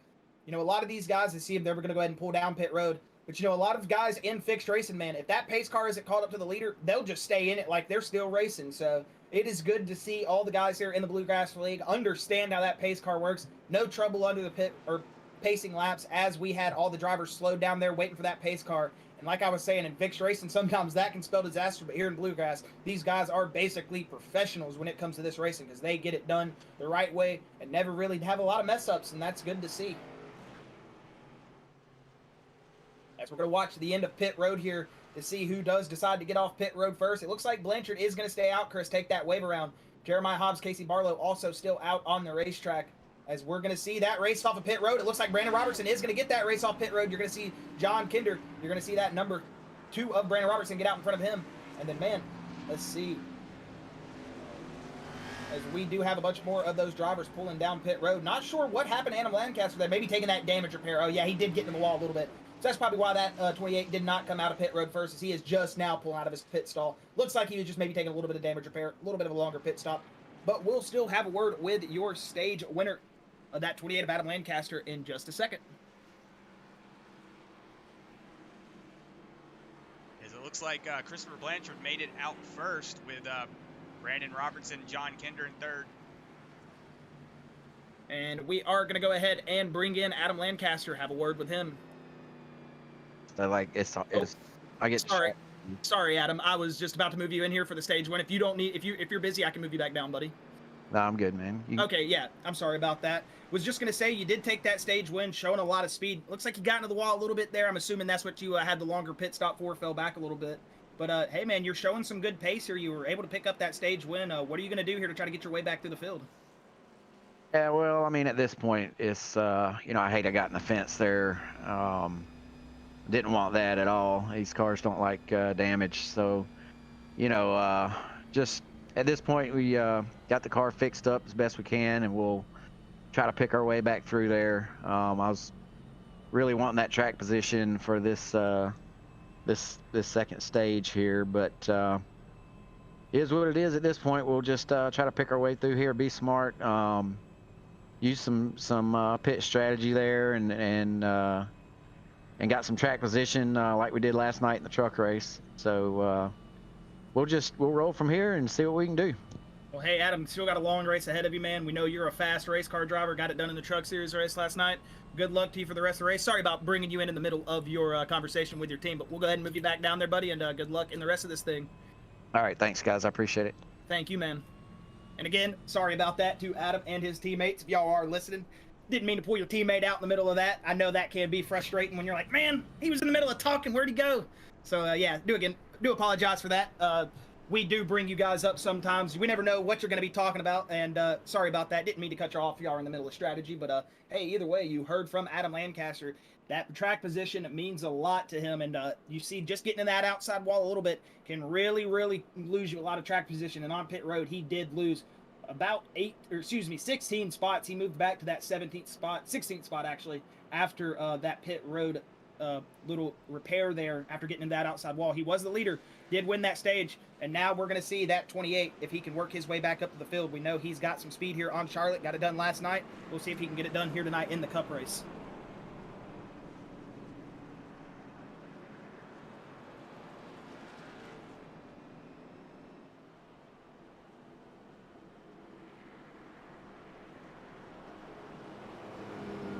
See all those tire marbles just all over that wall right there. You see him in the exit of turn 2 as well, where that 96 and all those guys in the back of the field are coming through. You get up in that outside lane, pick up those tire marbles. It takes about a lap, 2 laps to get them cleaned off, get that car back up to pace. So if you ever see a car get up in that outside wall just a little bit, or get up in that outside lane a little bit out of the groove, and when they start coming down the racetrack, get that looseness, that's usually what it is those tire marbles, that dirtiness, that dust, all that up there at the top of the racetrack. That can be very, very hard to drive through. So we are pulling out of turn number 3, though, as it is going to be Christopher Blanchard. He is going to be on a little bit older tires right here. It's going to be fun to see if this stacks up the inside lane, or if that 19 is able to get off to a good start. But he's going to have some fast race cars beside him, behind him, all around him. That 2 of Brandon Robertson, 8 of Alex Huffman, 21 of John Kinder. All drivers that have been just dominating tonight. And it is going to be fun to see where they end up after this restart. As that pace car does take that left turn, they are starting to pull up to that restart zone. And the green flag is out, and they might get that 19 for jumping just a little bit. I know he was asking about the restart zone, wasn't too familiar with it, but it seems like they are going to let it fly that one time, as the 19 is going to get off to a pretty good start right there, and he is going to be digging into turn at number 1 right here, as he's got Brandon Robertson, John Kinder, and all those guys behind him all over his back bumper, as they are 2 by 2 by 2 rolling through the field. As you see Darius Ford, another one of those drivers, man, on a run right now, up into that 7th place. One of those drivers on that probation period who wasn't able to qualify last week or this week, and he is just making that speed.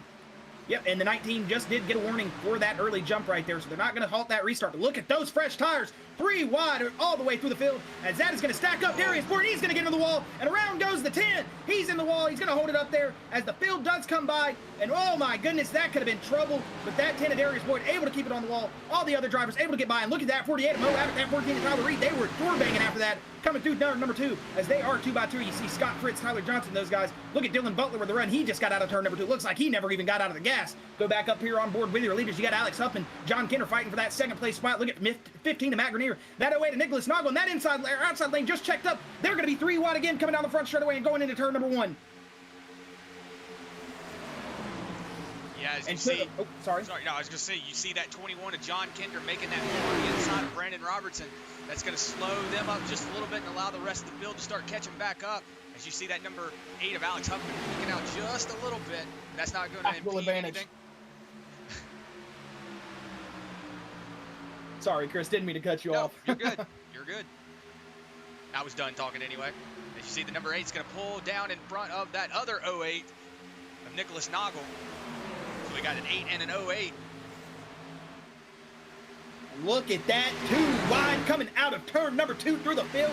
That 15 almost was about to slide down in front of that 08, but they are still going to be 2 by 1 by 2 by 2. Man, they are just rolling here on this restart. And, you know, they always say, the old Humpy Wheeler quote, the competition caution back in the old Busch Grand National days. Hey, if there's no action, we're going to throw that, or if there's no caution, no competition, we're going to throw that caution. So, hey, that competition caution, as we like to say it, just brought back out, and it made this race 10 times entertaining right here, because these drivers are battling out harder than they have all night up here for this lead, and we are seeing all these fast drivers bunched up now. The two almost came down the track of that 8 of Alex Hoffman, but they are going to keep it clean, and they are going to keep rolling here into turn number 2. Man, we are seeing some great battles out here, and look at that 15, a little bit of a run in there. That should open that door for the 08 to Nicholas Noggle as he got up just a little bit too high, and you see that 16 to Jimmy Allen behind that 08, going to give him that little bit of that momentum push with that draft. It's going to push that 08 on a big run up there. He's going to get right behind that 8 of Alex Huffman, and that should help him just a little bit clear Brandon Robertson. It does, as Brandon Robertson now, it seems like he has just been stuck on that outside lane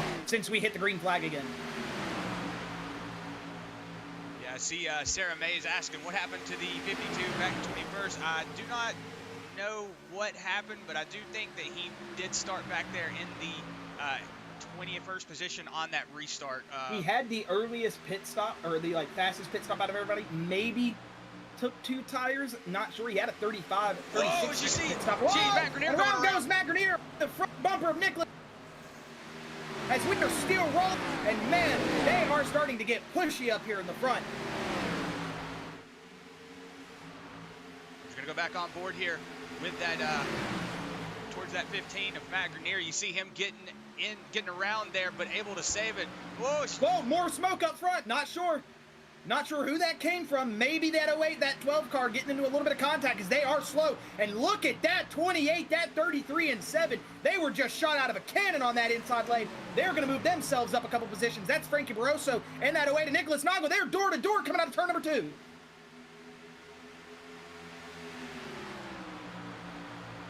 As it is a drag race from that 4th position on back. Man, these guys are looking for any type of track position. As you see that 33 get into the apron a little bit, that's going to wiggle him loose. Contact between the 12 and the 7. John Peel's going to go off into...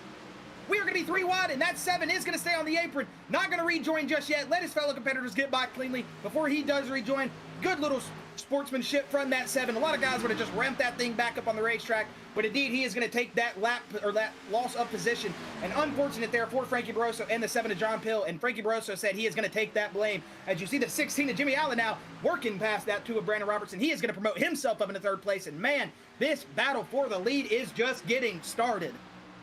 Yeah, as we see a lot of good competition going on from these Bluegrass guys. Like we always say, this is definitely one of the leagues that you want to watch because these guys are always fighting it out on and off the track. But as you see the top 4s, it looks like the 16 there of Jimmy Allen is just getting a massive run on that number 8 of Alex Huffman. Let's see if he can make a move going in here into turn 3 and 4.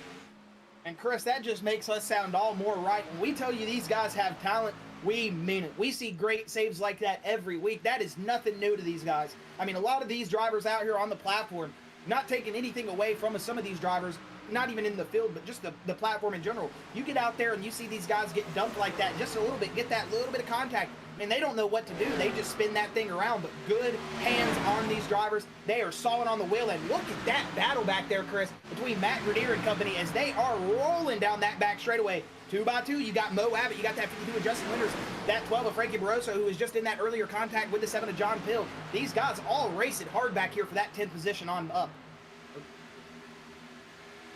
On back, that's what I meant to say. Yeah, as you see, we're gonna ride on board here with Justin Winters right in the middle of all of this.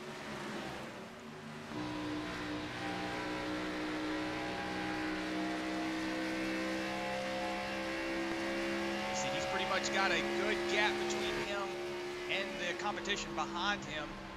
So we're seeing him actually move up. He's up 7 positions from his starting position. What did that back number say on the 95 of Jonathan Swartz? I saw I had a crying baby on it. It said powered by something. Go back on board here. Powered by your tears.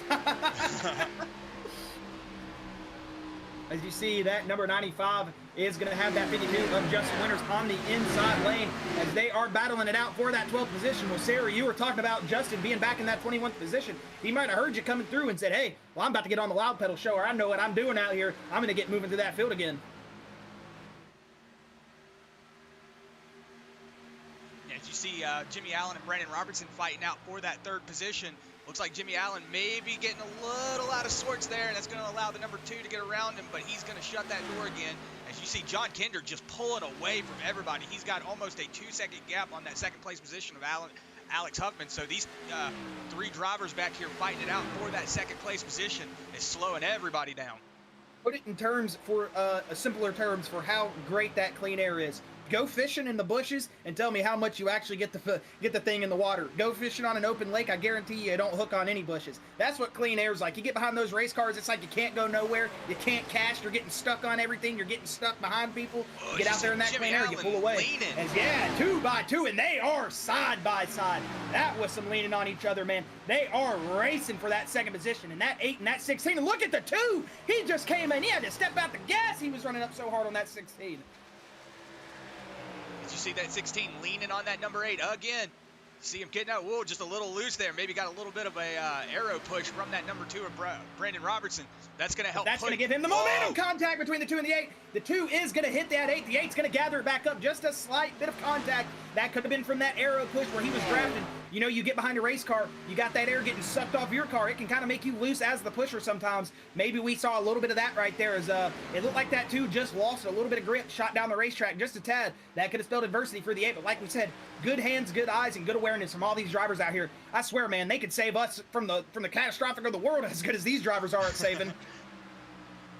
Yeah, we're going to see Brandon Robertson get around that number 8 of Alex Huffman, probably falling off a little bit after that damage, probably just kind of rolling through the corners going, okay, let me catch my breath. But you see, he's still hanging on to that back bumper, that number 2. And there is nothing better than when you're in that race car, you get a little bit of contact, man. I don't know what it is. It just lights another fire in that seat under your legs, and it makes you want to go. It just fires that driver up. So we might see some spirited racing coming back up here as these drivers are starting to get a little bit of contact. And, man, we are starting to get racing hard as we have 99 to go. 98 now. Or no, 99 still. Bad at race car math, man. Bad at race car math.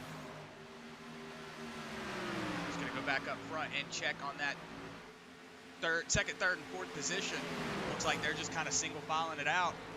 Wyatt Brackett, he's up 18 positions right now in that 5th spot, but look who's right behind him, Tyler Johnson. He's working on that inside line, trying to just get under him just a little bit, tighten him up, push him up the track so he can get on that inside line and take that position away. As look at Tyler Johnson trying to work his way back up into the top 5. Another one of those drivers, a little bit of damage on that rear end. Another one of those drivers who has just shown all the race speed through these races. Long-term speed, short-term speed, and look at that, the crossover move as he was about to go for it. As he's trying to get a little bit of shake and bake done. He's going to go to that inside lane. He is going to get on that inside of Wyatt Brackett, that number 33 machine, as they are going to be 2 wide coming out of that turn number 4. That Yingling, number 33, trying to do the best he can to hold off that number 6 of Tyler Johnson. Yeah, as we were saying earlier, you see Tyler Johnson moving up the track, down the track. He's just trying to confuse that number 33 Wyatt Brackett, just trying to make him say, oh, which way is he going to go? I don't know. And then the next thing you know, you see a crossover coming down the back stretch, and he's on the inside. Yeah, that is a big move here. You'll see these drivers peeking to the outside, kind of throwing that pump fake, as I like to call it, and that makes that 33 maybe hesitate for just a second. And he thinks, okay, if he's going to go to that outside lane, I'm going to block that pace and really just force him to go somewhere he doesn't like. But as soon as that 6 made his mind up, he threw it down to that inside lane. That was a predetermined move, and that 6 is getting it done right here, as it looks like maybe that one of Scott Fritz slowed him down just a little bit on that outside of him, but it looks like that inside lane may be starting to roll here, as they are going to be 2 wide again coming down the back straightaway for that 5th and 6th spot. But Chris, look at John Kinder up in the lead right quick. He has got a 2.6 second gap on, or no, about a 1 second, 2 second gap on that 16 to Jimmy Allen. It's fading in and out as they go through the turns, but it looks like John Kinder has found the speed here in the mid-run. As we are at lap number 106, you see Jimmy Allen, you see Brandon Robertson, after they made contact with that number 8 of Alex Huffman. And it seems like that contact really didn't do much, as these guys are still just racing hard on each other, and they are really trying to get those positions as fast and quick as they can. But look at Tyler Johnson. He's starting to fall back down the back straightaway. That one of Scott Fritz at 33 Wyatt Brackett. A little bit of draft help on that outside lane, and that's going to push right on by that number 6 of Tyler Johnson. And you see Scott Fritz now. He seems like he's starting to work on that 33, and it sounds like we've got some drivers getting ready to start that 3rd green flag pit stop cycle, Chris. Yeah, as you see the number 1 there working that inside line on that 33 of Wyatt Brackett. Looks like he's going to just take that position. Maybe. Nope. It looks like the 33 is not going to roll out of the gas just as much. He's going to be able to keep that momentum on that outside line. So like we were saying, Josh, last night in the trucks, the outside line was the line to start passing everybody mid to late race. So let's see if that inside or that outside line is the line of choice. And as you were saying, yes, I do see Christopher Blanchard come down pit lane. It looks like Scott Fritz is going to at least, I say that, and then Wyatt Brackett pulls back up. So, yeah, Wyatt Brackett is going to assume the 5th place position, at least for lap 107. And why you see this outside lane starting to work in the sim later on, it's because iRacing does simulate that rubber getting laid down on that outside lane. You do start with that inside lane where it is more gripped up. That outside lane, like real life, not as used in practice and qualifying. So the simulator does simulate that as you get in and wear that outside lane and more. You're going to see it pick up more and more speed as the race goes on. And you're seeing Wyatt Bracken really making that outside lane look like it is the place to be, because he has been holding off this 1 and 6 for the last couple laps. Looks like the one maybe got a little bit more momentum this time. He might be able to clear Wyatt into turn number 1. But if that 33 is making that outside lane work like he has been these last couple laps, and he is, and you see it's getting rubbered in, it's getting good, and it is starting to look like that outside lane's picking up some speed here. Go back up on board with Alex Huffman. That's John Kinder, or excuse me, not John Kinder, Brandon Robertson behind him, as it looks like that 8 able to get past that number 2, as he has worked his way back up into the top 3. And you see Jimmy Allen just in front of him, about 3/10 out, and then about another 2.5 seconds up is John Kinder, as he is starting to pull away. He hasn't been able to pull away too much, though. These drivers been able to keep him in that front windshield, but it seems like right now John Kinder is the dominant car, and maybe the car to look out for as this race goes on. Yeah, as it looks like he's got that gap up to still about a 2-second gap. So Jimmy Allen's not letting that 21 of John Kinder get away from him, but he's not actually catching him too much. Like I said, it's about stagnant. The run gets about 2 seconds. He cuts it down to about 1.8, and then whenever they get back into the back stretch or the front stretch, he stretches it back out to 2 seconds again. Yeah, and that's just showing you the speed. On the straightaways, they're able to gain a little bit of speed because of that drafting help with each other. But in the turns, when you're in that dirty air, it really does make that race car hard to turn, hard to grip up, and everything that you thought the race car was going to do, it just decides to get its mind of its own. And Chris, Jimmy Allen, Tyler Johnson, a bunch of drivers right now in that top 5, starting to maybe call out they're coming down pit road. I think Tyler Johnson might have been saying something else, but I did hear that 16, I think, call that he was coming to pit road soon. And yes, he is slowing her down. Yeah, as you see that 16 of Jimmy Allen pulling down pit lane, this is going to start the pit cycles as we see Casey Barlow coming down pit lane, Tyler Johnson, Jimmy Allen also coming down pit lane. I think Casey Barlow actually came down just a little sooner before. Yeah, he's actually on his way out now.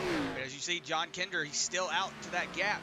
He's got a 2.5, almost 2.6 second lead on that second place position, Alex Huffman. But Brandon Robertson in that number 2 car, he's not letting that number 8 get away from him.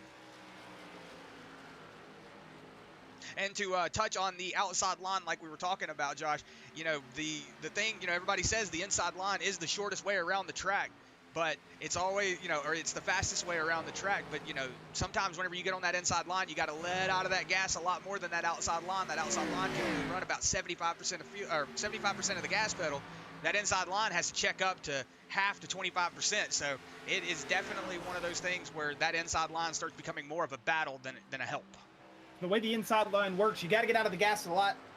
You get out of the gas just a little bit later, but you roll the turd a lot more. Where in the outside lane, you get out of the gas just a little bit earlier to let it settle before you don't hit the wall. But you get in the gas a lot sooner. You're able to carry a lot more momentum. So that outside lane on some of these tracks, not the best, but here at a track like Charlotte, it is starting to pick up some speed. As you see, Brandon Robertson hasn't pitted yet, and our first top 7 has not pitted, top 9.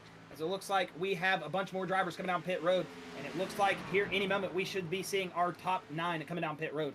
Yeah, as it looks like John Kinder, Jonathan Swartz, Darius Boyd, Tyler Reed, they are all in pit lane. As you see Brandon Robertson pulling down pit lane, so that's going to let Alex Huffman get a good lead on the rest of the pack.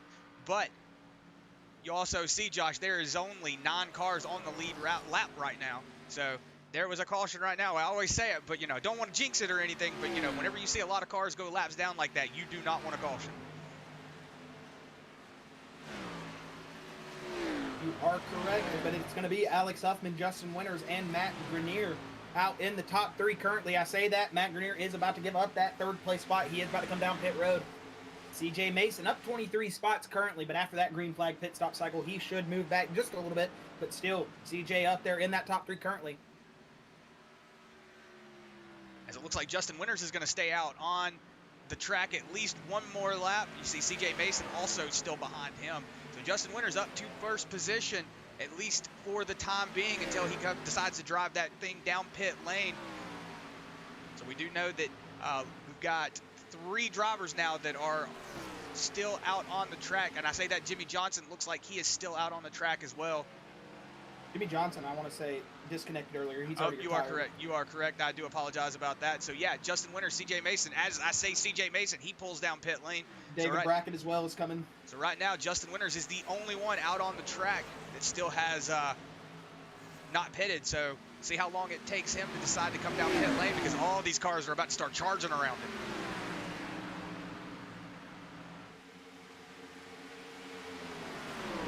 If you are Sarah Winters, you do like to see him Sarah Mays, you do like to see your son out in first place, but it does look like he's going to dive down pit lane now. So John Kinder will assume the lead once he comes back around, but look who's right on his back bumper, Josh, Jimmy Allen. Indeed, Jimmy Allen, John Kinder, man.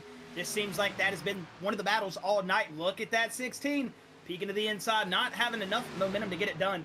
And he is willing it out of turn number 3 right now. And John Kinder just hanging that thing out in the lead, as he is doing an awesome job tonight in that Rims 1 Ford Mustang. Really getting it done here. And he's hoping to hang on to this for these last 80 or so laps.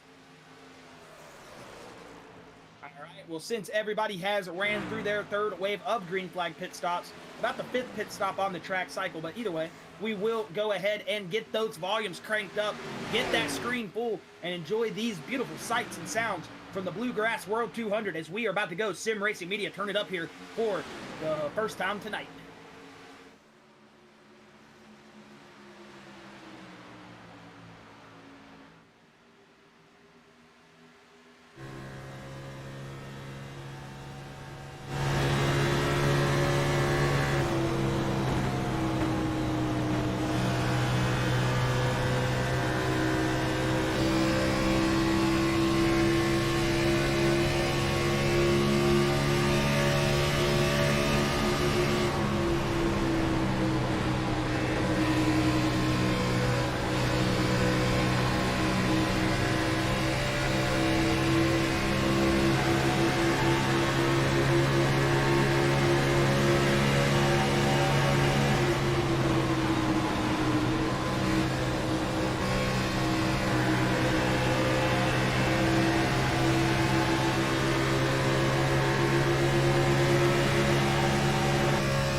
are back live here. You got that 16 of Jimmy Allen starting to fall off a little bit from that 21 of John Kinder. We hope you enjoyed that sim racing media. Turn it up. You got to see a lot of in-car shots. Wanted to go for those in-car shots here tonight. Is usually we are changing the cameras up, but I do love that gyro cam. Love seeing the inside of those race cars, the drivers wheeling it. You get to see it. Oh, the caution flag is out, Chris, as it looks like not sure who it's for. It might be Frankie Barroso. No, it's not Frankie. Not sure who it is. Oh, it looks like Mo Abbott was down on the end. Yeah. Yeah, it does look like Mo Abbott was down on the bottom of the track. We'll actually go back and see. He does got a little bit of front end damage, but well, yeah, we'll have to see what happened actually.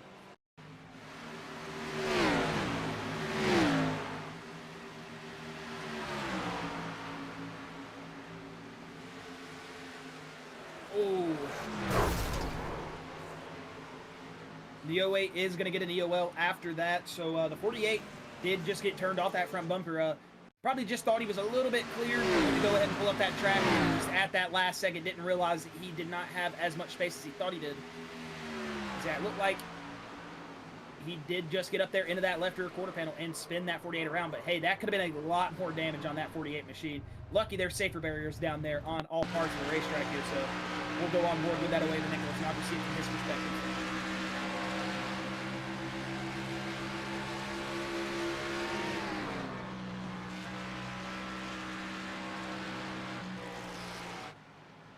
See that 08 getting into that right quarter panel, probably just left. Excuse me, that left quarter panel is the right side of Nicholas Noggle's car. But yeah, the 48 going around doesn't have a lot of damage for that big hit that he just had. Yeah, those safer barriers just gave him the blessing of life. He could have definitely had a blown motor or anything else like that if that would have been a concrete barrier, but luckily with those safer barriers, it does take a little bit of impact. As you go up there on board, it does look like a little bit more damage, but still a lot less damage than what I was expecting to see. Either way, though, we are seeing some great racing here as we are back under caution at lap number 128. And Chris, you know what this is going to do, man? This is only going to bunch that field up, and it's going to... As that I was about to say the 08. As that 8 of Alex Huffman, Scott Fritz, that 21 of John Kinder, they're all going to be up there in the front battling it now. And was expecting maybe to see some of these drivers come down pit lane, but it looks like from about that 10th position on back decided to. But up here in our top 10, nobody did decide to come down pit road that last time. Well, actually, they did. Excuse me. Brandon Robertson, Jimmy Allen, Wyatt Brackett, Jonathan Swartz, Casey Barlow did. Yeah, as I'm getting word from YouTube chat, Texas Kelva, let's go Texas Family Racing. Frankie Barso, number 12. Thanks for being here, Texas Kelva. Good to have you here tonight on this beautiful Wednesday night. Yes, thank you for joining us, everybody. Thank you, Sorry about that. I was listening to race control. Sorry about that. But again, thank you for everyone being here, whether it's on the Facebook platform, YouTube platform. We do love having you Bluegrass supporters out here. And if you are new to the channel, make sure to click that subscribe button on YouTube. Turn that notification bell on so you are aware when this league does go live. I mean, they do go live every Tuesday, every Wednesday. For the Truck Series on Tuesday nights, we go live at 8:50 p.m. Cup Series, we go about the same time, 8:50, 8:55, anywhere around that area. They do have a 15-minute qualifying at 9 p.m., so usually get about green flag run around 9:17, 9:20, but either way, it is worth the while to hang out and watch all these excellent race car drivers race. And if you're on that Facebook platform, hit that like button, follow button. I'm not sure which it says on the page. You know, Facebook has so many different buttons nowadays, but yeah, either way, it's going to be looking like we are going to have a good race here as the field is going to be stacked back up, and we are going to get to some green flag running here in a minute. Yeah, if you tune in to the Bluegrass chat, if you tune in to the Bluegrass every Tuesday and Wednesday, next week we will be at North Wilkesboro in the Truck Series. And then also on Wednesday next week, a week from today, we will be at the Sonoma Raceway. Or Sonoma Road Course, excuse me. I don't actually know the name of it, but it is the Sonoma Raceway. We'll just call it that. But we will be there next week with this Bluegrass Cup Series. So like Josh said, make sure to like, follow, share, do whatever it is that you do out on YouTube and Facebook so you never miss any of this Bluegrass action. Action it is, man. It is all sorts of action. You know, last week we saw some pretty spirited battle between Jonathan Swartz and Trenton Jump. Like we were saying in the pre-race, they got into a little bit of an altercation on the racetrack. Ended up taking the win from Trenton Jump, but Jonathan Swartz promoted himself into the win, and I love seeing me some bumper-to-bumper racing, and those guys did definitely get into it, as they weren't too upset about it. You just heard some polite ways of putting it, and they had their words. They went on, and it seems like they have both forgotten about it. Even though Trenton Jump isn't in the field tonight, I am interested to see that Trenton Jump machine get back up here. We know he is a fast driver, has a win on the season. Either way, excitement is what Bluegrass is all about, and these guys have some great racing, great race control that really influences all the guys out there to keep it clean, but also be mean behind that steering wheel. And, when they need to make that pass, they're going to try to make it.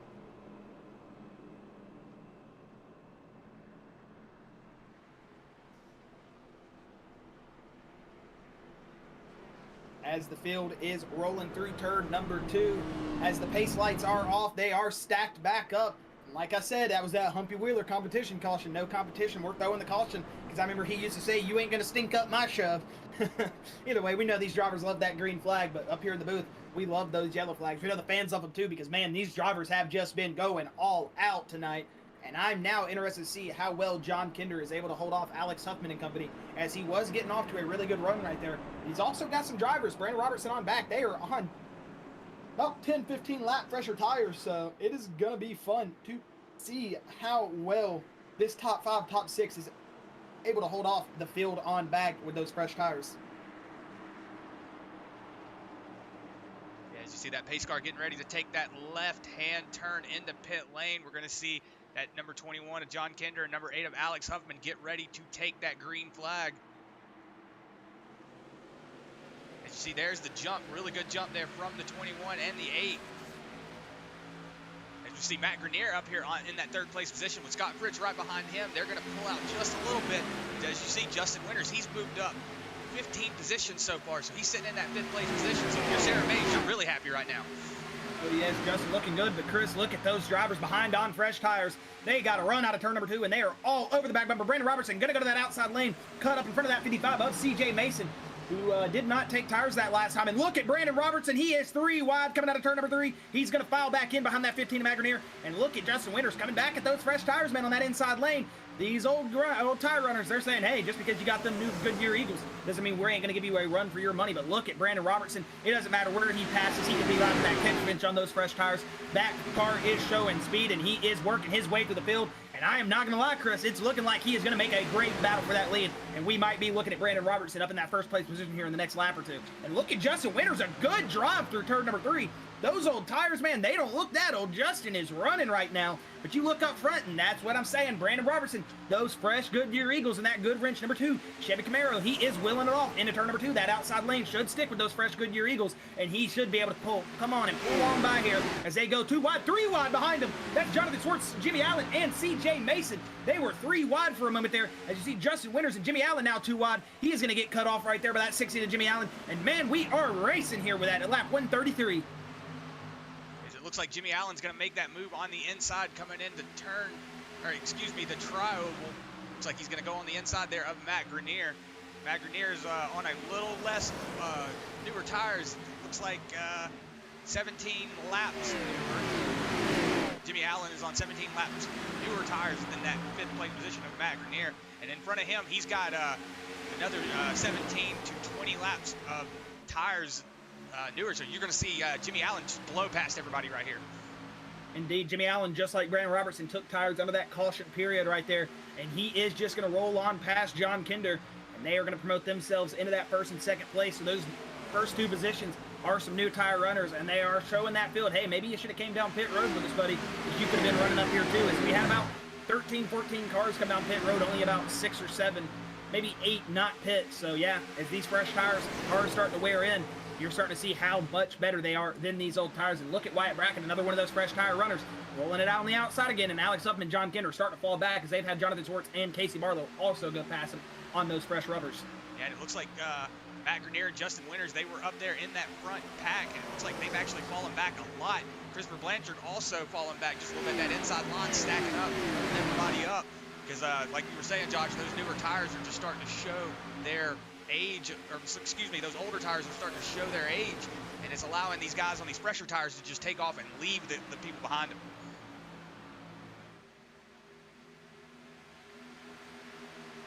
Indeed, indeed. Those fresh tires, man, start to show those strengths. You see Jonathan Swartz, last week's winner at Dover, he's pulled himself up into the top 3. You know that number 95 would love to have another good finish here.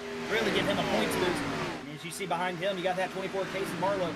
Another one of those drivers we practiced with the other night on Charlotte, Chris. And we were out there saying, Casey, man, what are you doing? You got some PJ1, you got some sticky stuff on them tires because you were gripped up. He was running lap times that we couldn't even keep up with, and he's starting to show that speed here, Chris, as he's pulled himself up into that 4th spot. You know, Casey Barlow just set the fastest lap the last time by. We'll see where it sits this time, as it looks like he only went about a 10th off of his fastest lap the last time. So he is looking pretty good out there, starting to set a good pace. As you see John Kinder, Alex Huffman holding off. Christopher Blanchard, he got on the apron just a little bit. You see Justin Winters on his outside, and behind him is going to be that number 7 of John Pill, that 14 of Tyler Reed, 15 of Matt Grenier, and that 96 of Dylan Butler, as they are 2 by 2 by 2 right there, 3 rows back.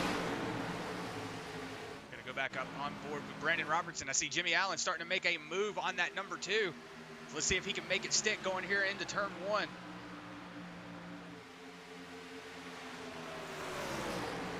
See that 2 coming down on. Whoa, as I see cautions out, looks like Jeremiah Hobbs went around. Oh, man, unfortunate for Jeremiah Hobbs, his 2nd time being around tonight. And, man, you hate to see that. For this Cup Series debut, it has just been a rough night for that NOS Energy Drink number 20. And we'll have to go back on board and see what happened to Jeremiah Hobbs here. So it looks like somebody in front of him's got a little bit of smoke going. We'll see if we can see it in this replay.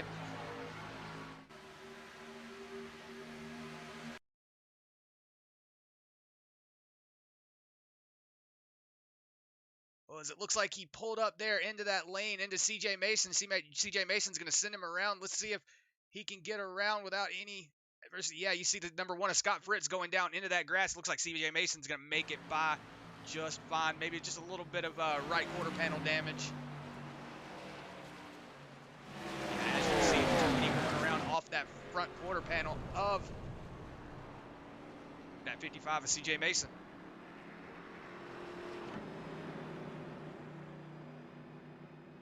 Go back and look at it from CJ Mason's point of view.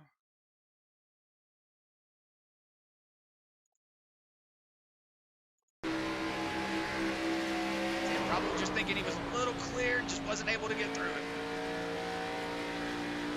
Indeed, indeed. As you see, the field is back under caution, and a lot of people coming back down pit road, Chris. And it looks like Jimmy Allen, Brandon Robertson, John Pill, Jonathan Swartz, those guys that undercutted the field just a second ago to get themselves up in the front, they're now going to have a bunch of guys on fresh tires as well doing that same thing to them. So we are going to see another great battle up here and a lot of passing as we come back to green here in just a moment.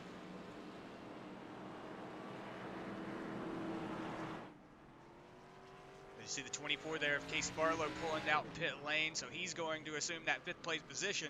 Let's see who else can get out of that pit lane. Pick up some track time. You see the 33 there, the number 6.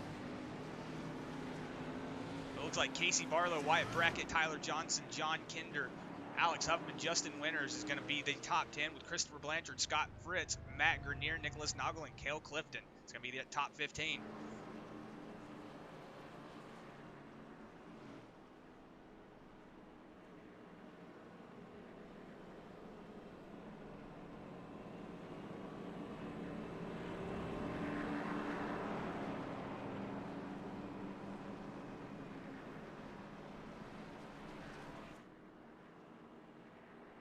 We are under caution here at lap number 141. Caution just brought out by that number 20 of Jeremiah Hobbs going off the front bumper of CJ Mason, and just a little bit of a racing incident right there. We are going to see some guys on those fresh tires, and it looks like Jeremiah Hobbs is pulled it down pit road, and he has retired the car. So unfortunate for Jeremiah Hobbs in his Cup Series debut, but still a good run from him. He led about 2 laps in this thing, able to get through the field, but just unfortunate turn of events here for his first Cup Series race. And hopefully he, either way, he made it 141 laps, and that's all the experience you need, getting more and more laps turned. But either way, unfortunate for that 20 of Jeremiah Hobbs, who has retired the race car. We will maybe see him back next week, as this is his first race in the Cup Series. Yeah, and that was a good showing there from that number. Excuse me, I was looking at the ticker here. Just making sure I wasn't reading anything wrong. Yeah, Yeah, so that number 20 of Jeremiah Hobbs, he is going to be out of the race. Like you said, just going to go ahead and pull that to the hauler. But it is good to see him on his Cup car debut come out here and just try to run with the big boys.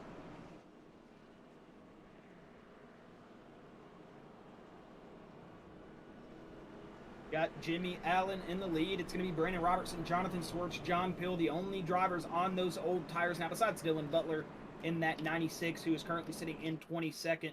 You're going to have Darius Boyd on pit road currently. Mo Abbott's also down pit road. They will be pulling their race cars back out here in a second. Just probably taking some of that extra damage repair on that 48 machine, as he did get into that inside wall earlier off the front bumper of the 08 at Nicholas Noggle. But yeah, we're going to see these drivers. Oh, it looks like Brian Terry is very... Oh, yeah, I did hear him say over the radio he was blown up. So, yeah, that 13 of Brian Terry going to have to get some extensive damage repair and probably won't be able to make it out before that engine does get repaired. It does usually take around 45 minutes of repair to put a new motor in that race car. So, we'll see if he is able to get back out here. As it looks like the caution lights are out on this fourth caution on lap 143 of 200. Josh, it's been an exciting race. Who are you looking to come out on top here? If you have any predictions with still 50 laps to go. Well, man, that's a tough one, to be honest. You know, a lot of these drivers out here are showing speed in different parts of the track. Realistically, just from showing pure dominance throughout the race, I'm gonna have to go with John Kinder currently at the moment. But you know, you've got some other drivers that can get up there and get it done. You know, we've got drivers like Jimmy Allen, Brandon Robertson. Maybe since they're not on the same tire strategy, not right at this second, I don't think they're going to be out there fighting for the lead. But hey, once it gets towards that end, it could be any of those drivers in that top 10 right now, because they have all shown that they know how to get it done and get around here pretty quickly. So, you know, Chris, I'm going to throw that same question on you. Who do you think? Well, looking at the current setup right now, I mean, it looks like you were saying, it could be anybody, but I'm going to go out on a limb here and say I'm going to say John Kinder as well. It looks like he's got the strongest car out here on the field. You know, you see him when he gets into that clean air, he takes off. Indeed, and we know how fast that 24 of Casey Barlow is as that iRacing pace car does pull off. Like we said, a lot of drivers up here in the front that can get it done. Very hard to pick as the green flag is back out at the World 200. We're going to be at lap number 144 of 200, as it's going to be Jimmy Allen, Brandon Robertson bringing us back to the green. You see that 7 of John Pill already trying to pull down the track, maybe a little bit to get in front of that 24 of Casey Barlow, stop that fresh tire run on the inside, but he is not going to be able to get down there fast enough, as that inside lane is going to start training by him, and they are going to be going. As you see that number 6 of Tyler Johnson, that 8 of Alex Huffman, 19 of Christopher Blanchard, all those drivers on those fresh tires really starting to roll on that inside lane. We'll see how well is able that that number 7 of John Pill is able to hold off, but it looks like he is already falling back, as they are 3 wide coming out of turn number 2, or turn number 4, excuse me. Yeah, as you see the 52 of Justin Winters there, he got caught up in a little bit of that checkup. He's going to fall back at least 4 positions right now. CJ Mason, oh, as I say that, he's going 3 wide, taking it right up the middle. Whoa. Big move there from Justin Winters. He was not wanting to stick around in that spot for too long, as he's going to be clear of that 15. Does he put it to the inside here? He does, but he does not get under that number 1 like I thought he was. Oh, Casey Barlow, big off the pace right there out of turn 3. Maybe a little bit of looseness, shot him up in the outside wall. That's going to open the door for the 08 to Nicholas Noggle. And there comes that 21, Chris. John Kinder going to work his way back into the top 10. Yeah, as we were saying, John Kinder definitely has a fast car while he's up there in front. I'm just getting my words all mixed up. When he's back here in this adversity, he does not seem to be liking that. Look up front, man. Tyler Johnson, sorry, I didn't mean to say it like that. I was just getting excited. I was ready to cut you off, because Alex Huffman, the 6 and the 8, that's Tyler Johnson, Alex Huffman, coming past that number 16 to Jimmy Allen, as those old tires, you're seeing, just like we said on that last run when we had those drivers up in the lead on those older tires, they're starting to come back and bite those guys that went up into the field. And man, look at that. Adam Lancaster set the fastest lap of the race at 30.24. Maybe that 28 in that 14th position has something for us that he hasn't really been showing. We know he did win the stage break. Fast race car driver, excuse me. He did win the truck race last night here. So he is looking to work his way back up to the field after we had a word with him earlier. You know, he did just say hang out, pick off cars when he can, and hopefully work his way back up to the front. But if you look up here up front right now, it looks like Blanchard in that 19 Mean Machine is going to get under that 16 National Guard of Jimmy Allen, and he's going to bring Wyatt Brackett in tow with him as they go shooting it down into turn number 1. And that is going to be a new 3rd place right there, that 19 of Christopher Blanchard, doing a great job. One of his better runs we've seen this season, and that would be a great finish for him. And they are 3 wide again. Justin Winters, Brandon Robertson, and that 08 of Nicholas Noggle, they were 3 wide again. And look at Justin Winters just shutting the door. He is really wanting to work his way through the field as he is coming on that inside lane, and he is charging past that field as he moves past Jonathan Swartz now. He is just picking them off left and right as Justin Winters is promoting himself into that 7th position, pulling up on Jimmy Allen now, about to go for that 6th position. And will he shoot it 3 wide here again? He will not. He's going to stick behind that number 1 of Scott Fritz as they are going to go past that 16 of Jimmy Allen. And man, Justin Winters, another one of those drivers, starting to open a couple lives here towards the end of the race. He is moving. Yeah, it looks like he just got shot out of a cannon coming out of turn 4 back there, Josh. You saw him move up through that field real quick. So just goes to show you, you see him get down there on that apron a little bit. Maybe you have to check up just a little bit. Yeah, as you see him tighten up going towards that outside wall. But it looks like he's going to keep that car under him and keep going. Indeed, indeed. Justin Winters is on the move right now. He is 1 position away from netting himself into the top 5 for the 2nd time tonight. As you see Alex Huffman all over the back bumper of that number 6 Viagra car of Tyler Johnson. And here we go, man. 50 laps to go, Chris. It is starting to get into the battle royale of this race. Everybody is going to want that position in front of them, and they aren't going to let you have that track space. Got Janine Johnson. Way to go, Tyler Johnson. Yes, currently sitting up here in that top position, up 10 positions from his qualifying position. So he is definitely on a tear, but it looks like Alex Huffman is going to try to work that inside line. You see that little bit of damage on Tyler Johnson's back bumper, but it's not going to let him slow him down. It looks like they are starting to pull away from this field behind him. It looks like Scott Alex Fritz. Huffman going to the inside. He's under him. He's under him. Is he going to clear him? No, he's going to shut that door. But if you want to go back to that Wyatt bracket battle, Chris, you can, because they were too wide, and it looks like that's going to have the same outcome of that lead or that run up front as Wyatt Brackett does make that outside lane work. Is, man, 2 cars got another car up under him into turn number 4 there, and both the cars made that outside lane work as Tyler Johnson is still going to hold on to that lead, about a half a car lead out in front of Alex Huffman. And you see Scott Fritz now working towards that inside lane of Wyatt Brackett again as they are 2 wide down the back straightaway, and it looks like we're going to have that attempt for that lead again as there he goes again. That 8 of Alex Huffman stuck that bumper under him, but that 6 shut the door real quick as they are running it off of turn number 4 here to grab lap number 153, and we are 48 laps to go until we are done. And you see Tyler Johnson, Alex Huffman battling for the lead. Yeah, as you see Wyatt Brackett, he's falling off just a little bit, but the number 1 of Scott Fritz is also hanging on that quarter panel, pulling him back just a little bit. Like, hey man, you're not going to get that too far in front of me. Well, Alex Huffman might have that move stuck, Chris.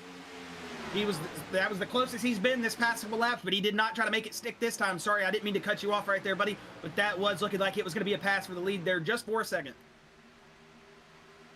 As it looks like Nicholas Noggle goes around.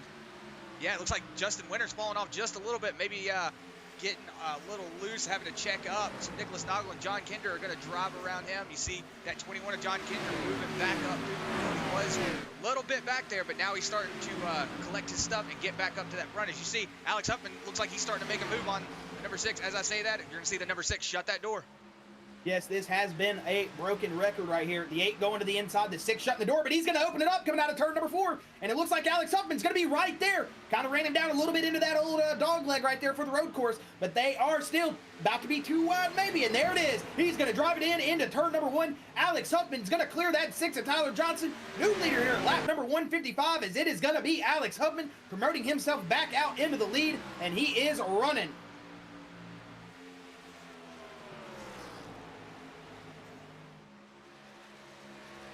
That Allen's Body Shop number 8 Chevy Camaro has just been showing speed all night, and he is one of those drivers that we were saying maybe could have got it done. We were talking about that whole top 10, and man, were we not lying, because that whole top 10 changed big time when we saw that green flag drop, and it looks like Jonathan Swartz down pit road this time.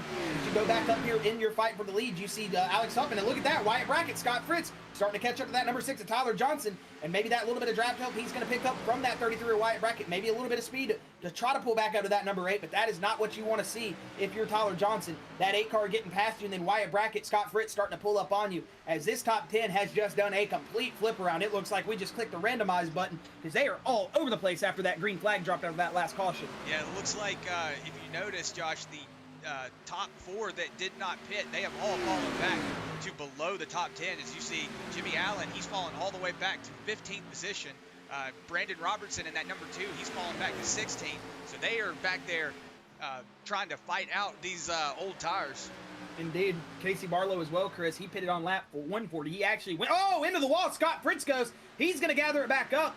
But oh man, that one just took a big lick to that outside safer barrier. And look at Wyatt Brackett, gonna loosen up that 6 just a little bit on the entry into turn number 1. He's gonna gather it back up, and man, it is starting to get down and dirty. These drivers really wanting that position now, as you are gonna see that battle for the top lead just start to strengthen. These guys are running.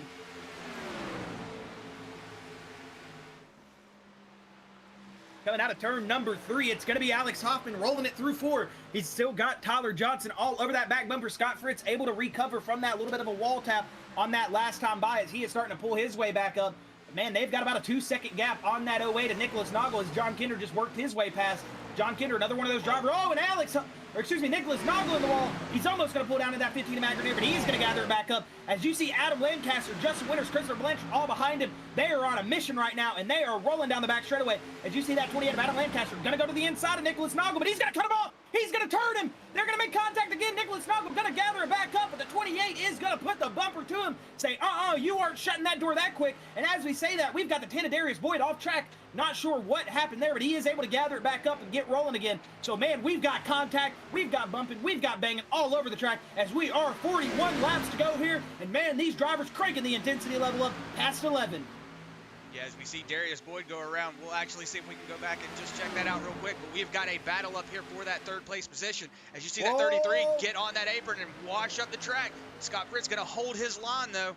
That's going to be almost wall contact there. Man, he was hanging on that quarter panel. And if you're Scott Fritz right now, you're thinking, man, what you doing? You're slowing both of us down. Let's just go, baby. But it looks like Wyatt Brackett, he does not care if it's 1st or it's 3rd. He is just trying to hold on to his position as hard as possible. That number 33 Yingling machine has just been in all sorts of trouble this year, and they are door to door.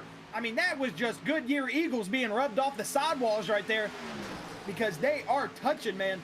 That is some spirited racing, and he is shutting the door again. That 1 and 33 are racing hard right now for that 3rd place position, and man, they are still rolling. Yeah, this is the battles you like to see up here in the front. You know, Alex Huffman and Tyler Johnson, they definitely want to see that behind them. They want to get as far away from everybody as they can, make that gap a little wider. But as you see, John Kinder and Wyatt Brackett, or excuse me, John Kinder and Matt Grenier, they are actually starting to catch these front 4 guys. So it is going to be a battle for attrition here in not too long, Josh. Indeed, and they should have about 1 or 2 more pit stop cycles left. I would assume maybe, let's see, 2 more. Not exactly sure. We will give you that information when we do have it, obviously, seeing them, or we hear these drivers calling out. But I would assume there is 1 more pit stop cycle at least before this race is over. So Alex Huffman, Tyler Johnson still hanging it out there in the lead, and it looks like Scott Fritz, Chris, was able to make his way by that 33 Wyatt Brackett that last time by. We got a new 3rd place sitter, as Dylan Butler just called out. He's coming down pit road, that 22nd position car, who's currently being scored about a lap or 2 down. And it looks like we have a new 3rd place leader, or 3rd place sitter. Scott Fritz is rolling, and it looks like Wyatt Brackett, though, not giving up easily. It seems like he's got a little bit of a run back coming down the back or front straightaway. Yes, ma'am, Sarah Mays, rubbing is racing. That is true. If you're not rubbing, you're not racing. You just ain't doing it right.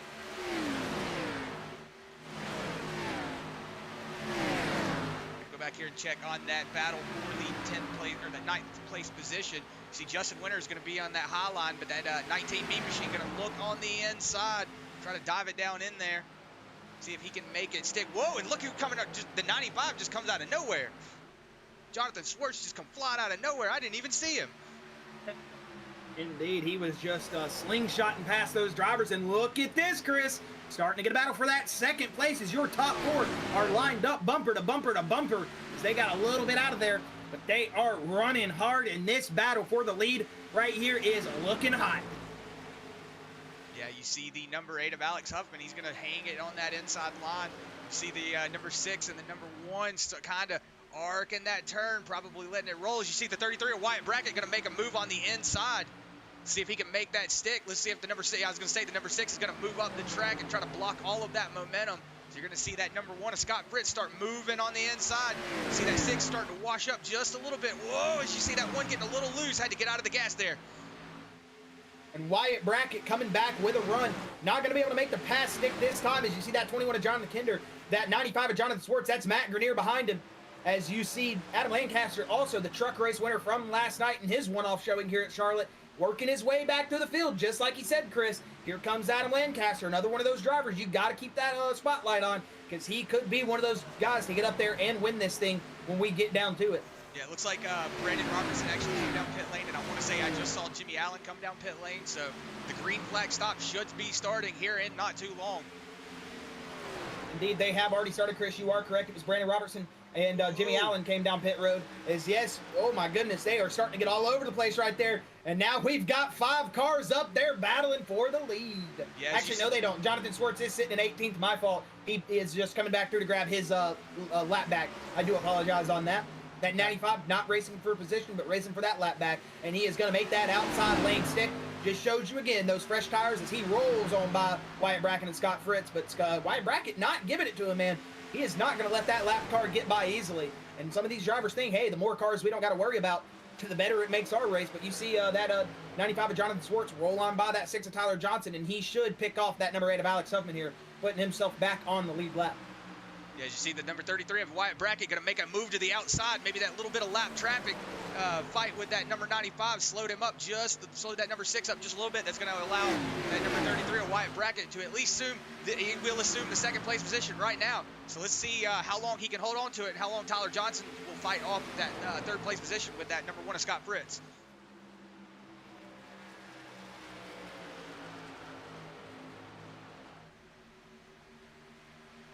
And the 24 of Casey Barlow also going to come down pit road this time by.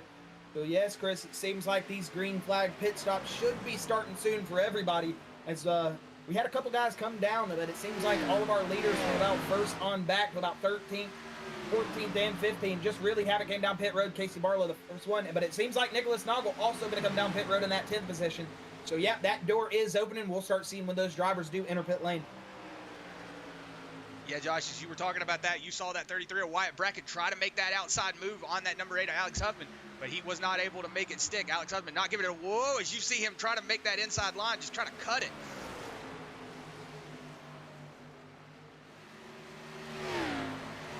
And that 8 car of Alex Huffman looking to pick up his first win of the season. He sat on the pole at Atlanta, a track somewhat similar to Charlotte.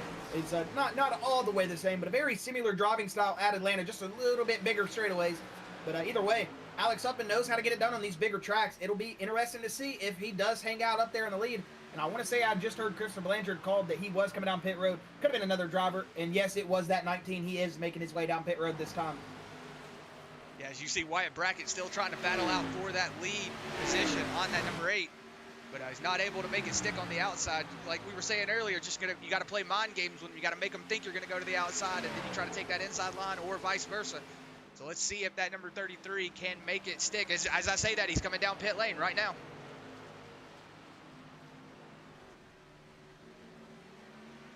See Alex Huffman, Tyler Johnson, Scott Fritz going to assume those top 3 positions.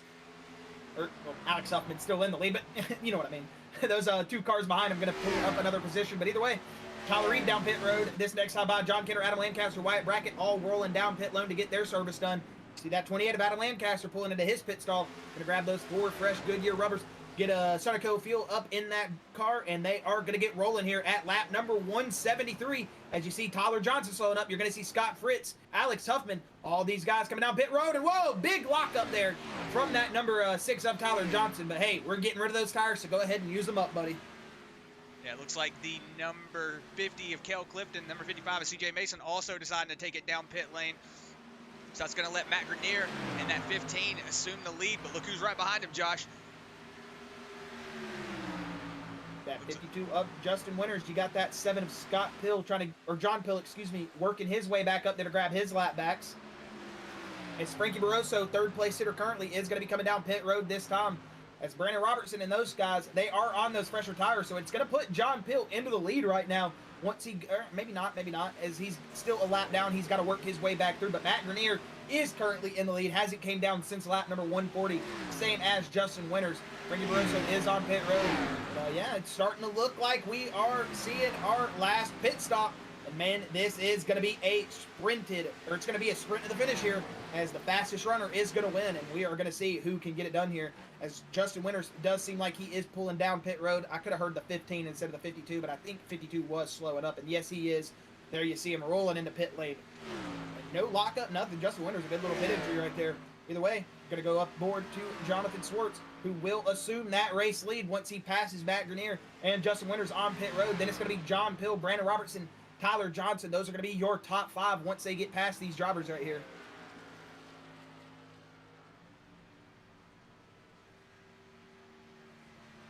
Yeah, as you saw earlier, that 95 of Jonathan Swartz blowing past all the leaders, showing how those new tires are against those old tires.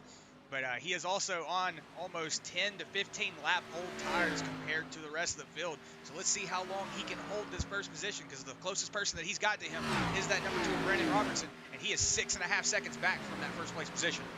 And Brandon Robertson, a bad, fast race car out there. That number 2 Goodwrench machine, he has been showing this speed week in, week out, and you know he would love to get up there and grab that win. That would be his first win of the season. He grabbed the pole at Kansas, wasn't able to get it done, but he is looking to pick up that win here tonight for his first time. But look at Tyler Johnson. He got that little bit of his ears started itching. He heard us talking about Brandon Robertson, and he said, now I'm going to go up to the lead. You got to get me out there and talk about me. Got to get that lead here in a second, because he just worked his way past Brandon Robertson.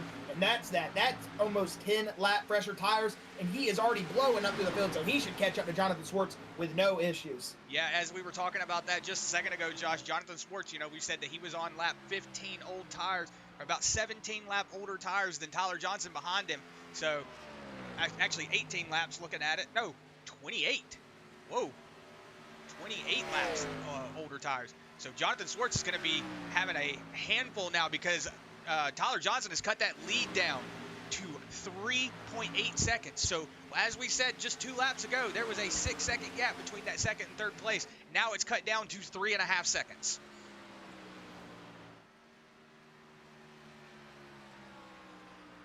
Indeed, they are cutting that gap down a lot. What were you going to say, Chris? I said we're going to pull up the speeds here just to show you. As you see, Jonathan Swartz go down to about 150, but look at Tyler Johnson, 165 miles an hour. So that just shows you there is a 15-mile-an-hour difference between the corners. And look at that gap, 2 seconds in turn number 1, Chris.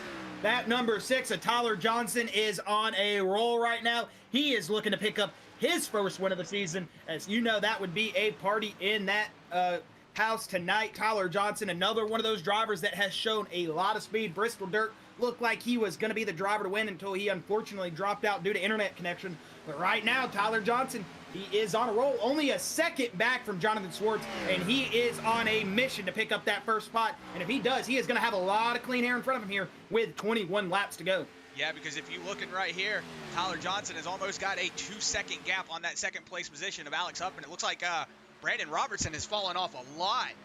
He's actually fallen back a bunch. Yeah, it's because it looks like he is on 12 lap older tires than the rest of the field. So I did not notice that in the previous time. And as you see, Tyler Johnson making that move on Jonathan Swartz.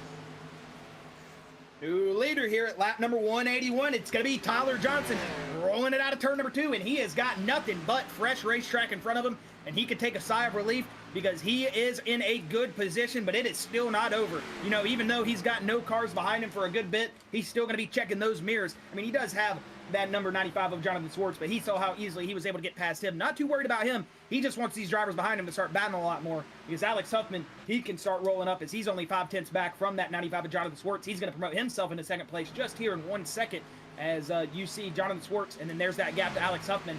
You see Tyler Johnson about a 1 5/10 gap out in front of these drivers. He is starting to roll, but there he goes, making his way past that 95 as they are going to be too wide coming into turn 1, and Wyatt Brackett, John Kinder, Scott Fritz going to follow all past, and it is going to be a freight train past that number 95. He threw the parachute on the back of that thing because that car is going slow right now with those old tires, and that just really, again, shows you those fresh tire advantages as John Kinder is going to promote himself up into 4th place, Wyatt Brackett 3rd, Brandon Robertson 2nd, and Tyler Johnson out with a 1.5 second lead on those guys behind him.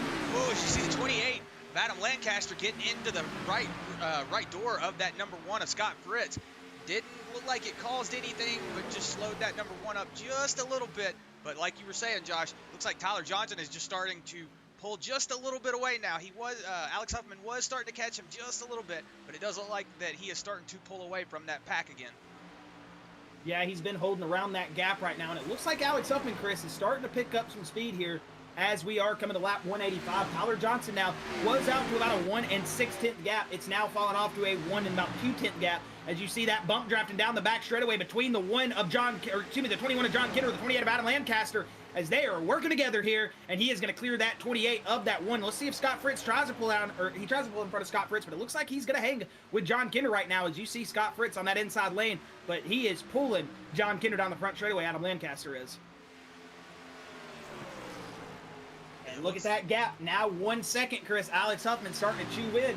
Even though Tyler Johnson has that clean air out there, not too far away enough to really matter as that draft is starting to work. Wyatt Brackett, Alex Huffman seem like they are working together, not trying to pass each other too much. They just want to get up there and give their best shot for the highest position, as they are currently sitting in that second and third spot. Wyatt Brackett up from his 23rd qualifying spot. He is on a mission right now. We did see him wreck in qualifying, but qualifying, smallifying, who cares, man? He's out there running.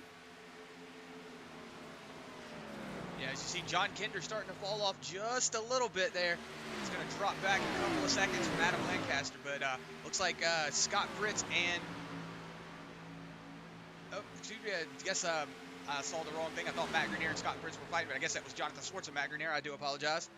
Yeah, Jonathan Swartz did just call. He was coming down pit road, so that car is probably way off pace. Maybe not even enough fuel to make it to the end. He was probably hoping for a late race caution here. Unfortunate for Jonathan Swartz at lap 187. He is going to be pulling that car down pit road, and that's pretty much going to put it into his day unless we do get a late race caution here. But anything can happen. Right now, Tyler Johnson only 6/10 out in front of Alex Huffman, excuse me, as Wyatt Brackett and Alex are still working together using that two-car draft, starting to pull up and reel in Tyler Johnson. We'll see how well he's able to hold off these drivers as we have about 14 to go this next time by.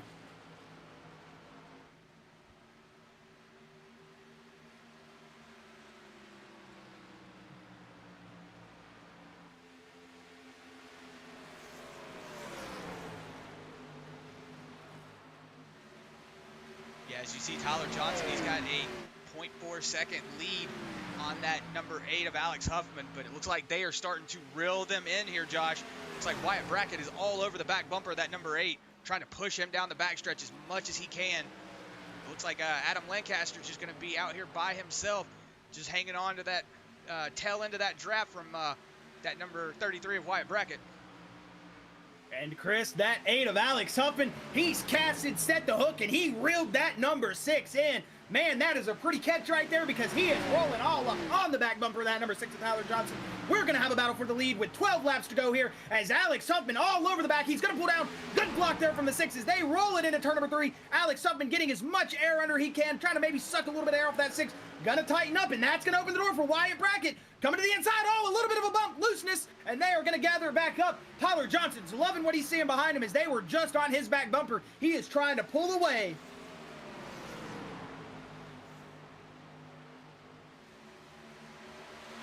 Coming out of turn number 2 here, 11 laps to go, and your top 4 separated by 6/10 of a second. And man, we are looking like this is going to be a battle to the end. It is going to be a full-on drag race between these drivers, as the 28 of Adam Lancaster, after falling back as far as 25th from his stage 1 break after making contact with the wall and winning that first stage, he has pulled himself all the way back up into 4th. And look at Alex Huffman all over the back bumper of that 6, loosened him up into turn 1, but that 6 is still going to shut the door. And Adam Lancaster on a awesome recovery, working his way back up into the top 4. And man, this is looking like it has all the details, all the nice things about it. Every little aspect of this race looks like we are going to have a great finish here for the Charlotte Bluegrass World 200.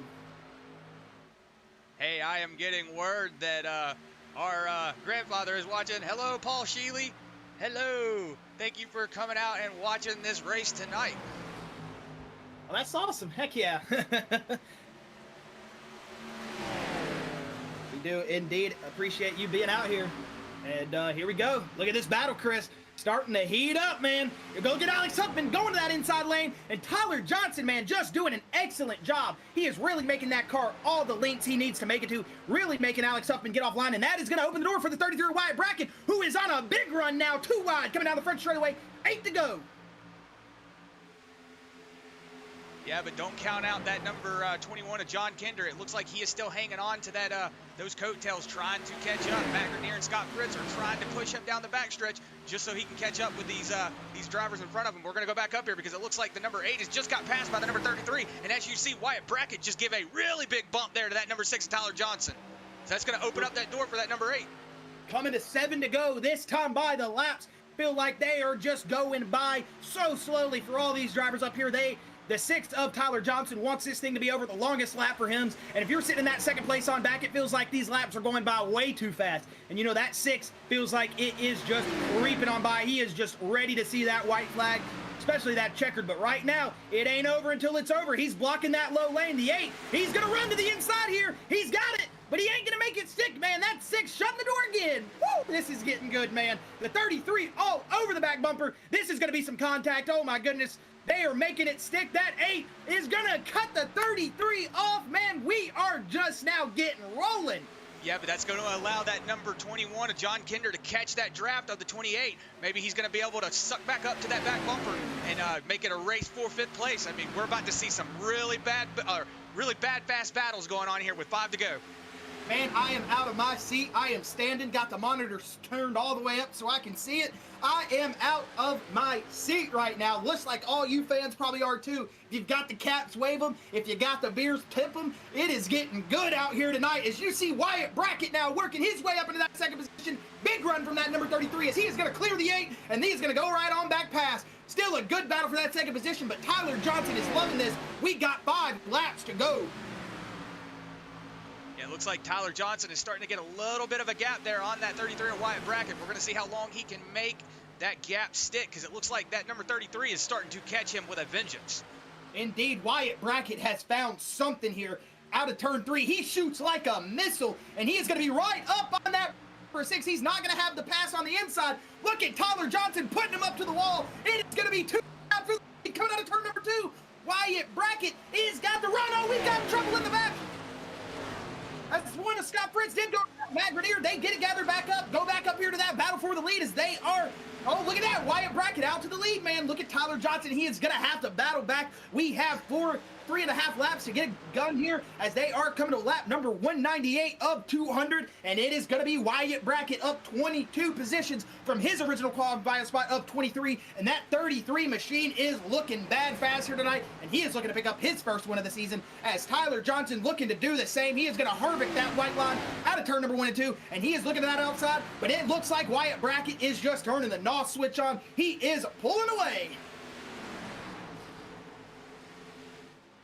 Whoa, as you see the number 6 having to get out of it a lot. You see that 28 there of Adam Lancaster pulling up to that back bumper, also having to get out of it. Big O stack up there, so that's going to be a big jump there for the 33 of Wyatt Brackett. He's going to be able to pull away just a little bit with 2 laps to go. 2 laps to go, 2 laps to go. Adam Lancaster sticking it to the inside, and he is going to turn the 6. 3 wide for a moment. The 6 is going to get it back under him, but man, that is just going to kill that 6's pace, and man, that is not what you want to see. Unfortunate turn of events, but either way, we're going to get back up front as John Kinder is now trying to battle himself back up into the podium position, and as Wyatt Brackett pulls it off at turn number 4 with a 7/10, 8/10 gap, he is being shown the white flag from our spotter. Next flag ends it. Actually go back here and just see that gap between that 28 and that 50, or 21, excuse me. Looks like John Kinder might not be able to fit it in here, but let's see if he can pull back up. We're gonna go back up here and watch as Wyatt Brackett brings it around into turn 3. See if he can make this stick. All he's got to do is go one more turn. Wyatt Brackett out of turn number 4. The checkered flag is waving. The 33 Yingling Chevy Camaro is going to win the World 200 at Charlotte Motor Speedway and pick up his first win of the Bluegrass Cup Racing Series.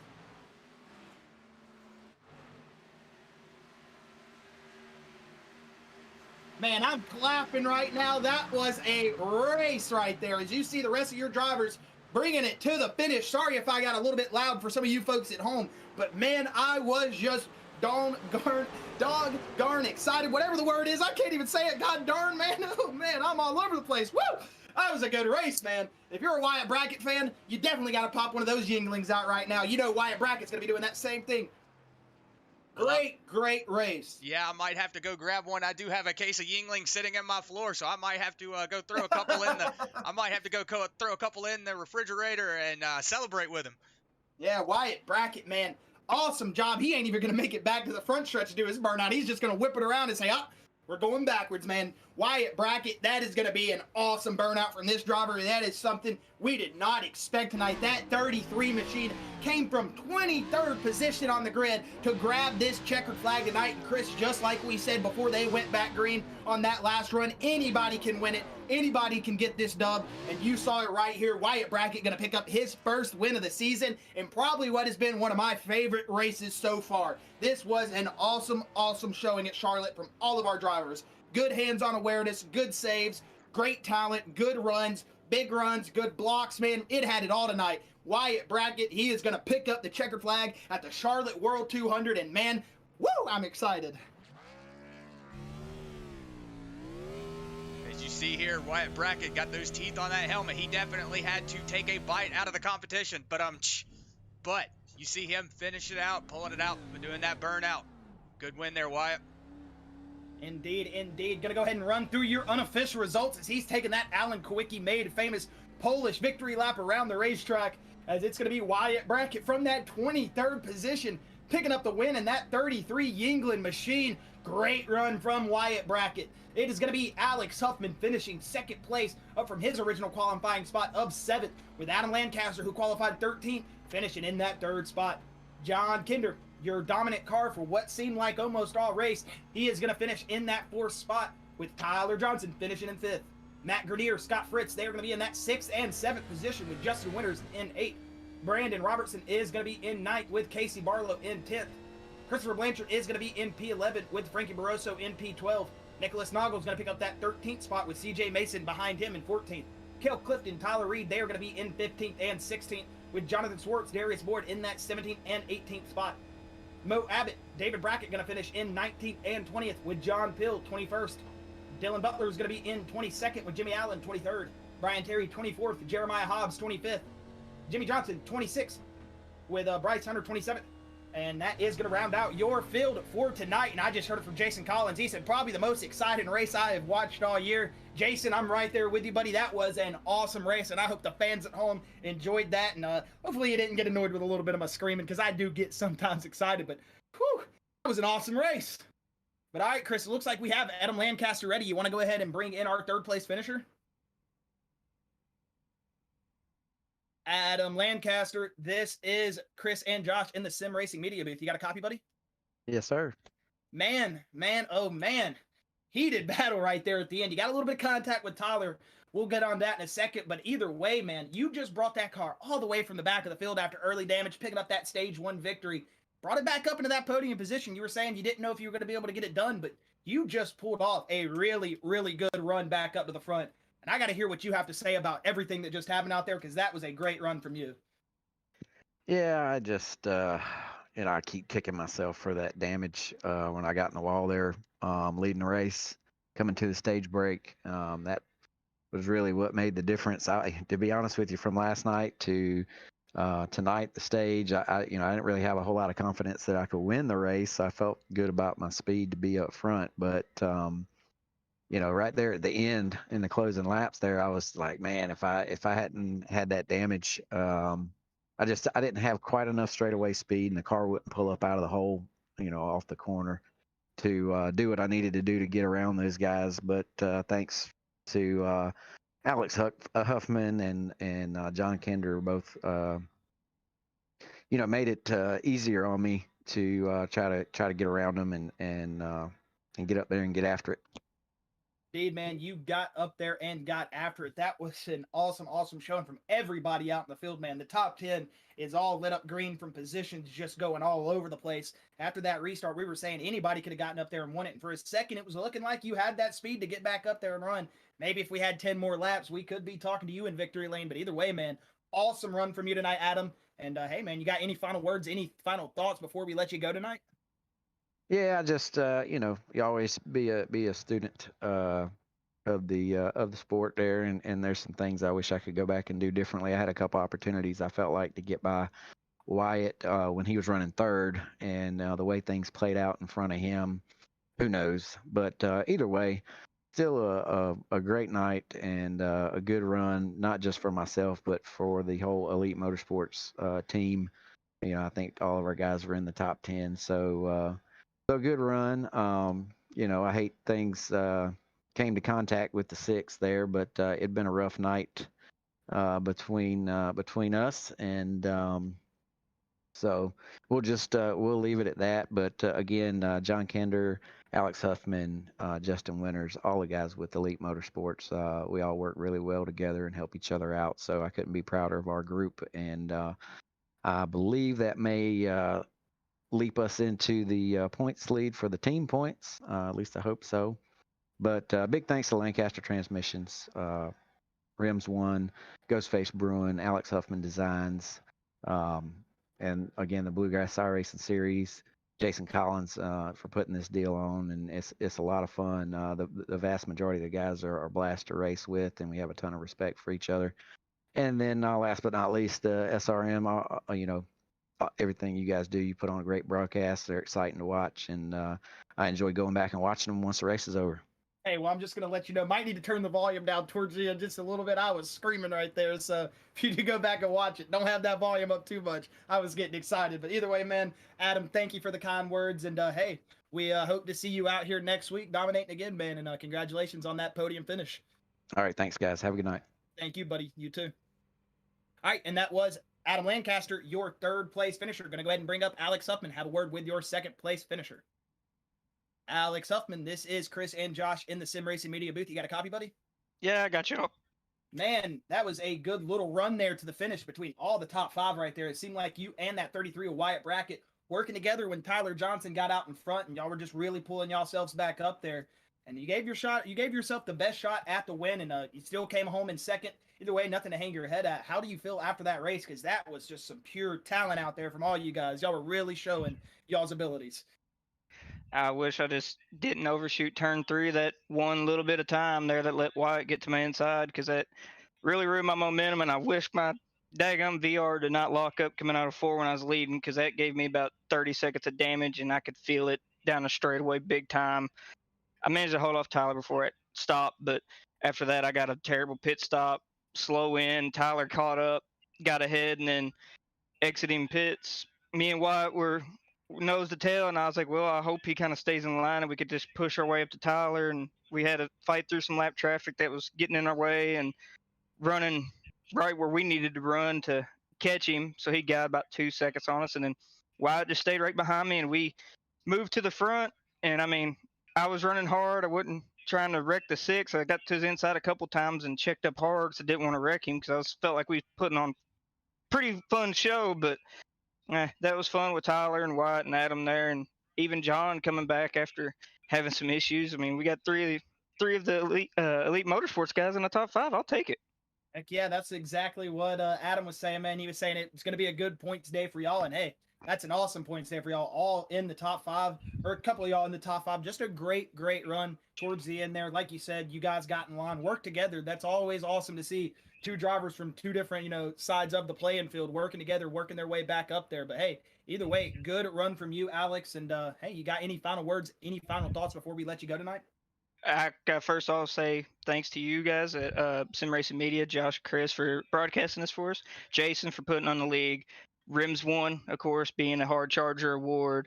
I gotta thank Adam for racing McLean, Wyatt, Tyler. Say congrats to Wyatt for that. I gotta also thank Alan's Body Shop for being on the car. Old school diecast Deb, I know she's probably watching, so I got you P2 again. So hey, well, you can take them where you can get them, Alex. Again, man, congratulations on that second place. Knew you probably wanted to get up there one more spot, but either way, great run from you and all your teammates tonight. And again, congratulations, buddy. Hopefully we can see y'all carry that momentum and start pulling off that little bit of that Hendricks-esque dominance here later in the season. Oh, I hope so, and I hope I get a sweaty mess like I am now. Well, hey, again, congratulations, Alex. Have a good night, man, and we are hopefully going to see you again running good next week. All right, you too. Thank you, buddy. All right, and we're going to go ahead and bring in your winner, Wyatt Brackett. No, he is going to be an excited man. Wyatt Brackett. This is Chris and Josh in the Sim Racing Media booth. You got a copy, buddy? I do. I got a copy. Man, oh man, I got a million things to talk about that 33 machine tonight. Out of turn 4, out of turn 2, it was like you were just shot out of a freaking cannon so much, man.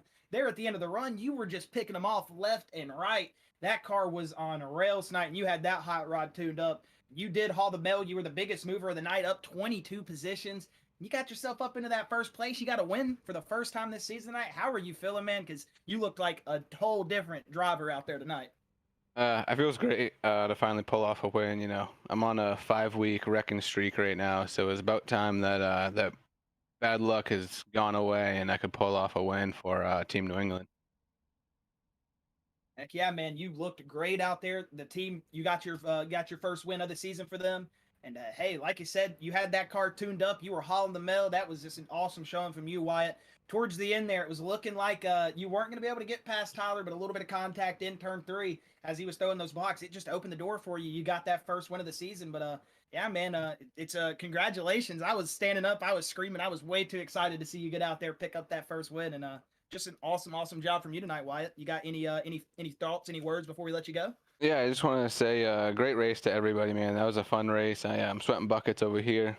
We all raced hard, but we all raced clean. There's a little bit of contact all over the track, but that's racing. If you ain't wrecking, you ain't racing, and that's one thing I've learned over the past couple of weeks. I got to apologize to Scott Fritz, I think it was, and whoever was on his outside. I put him 3 wide, but I just couldn't sit there any longer. I had to start making moves, and it just ended up in bad luck for them. But other than that, man, just patience is all this race took, and that's what I gave it, was patience, and it turned out good for me.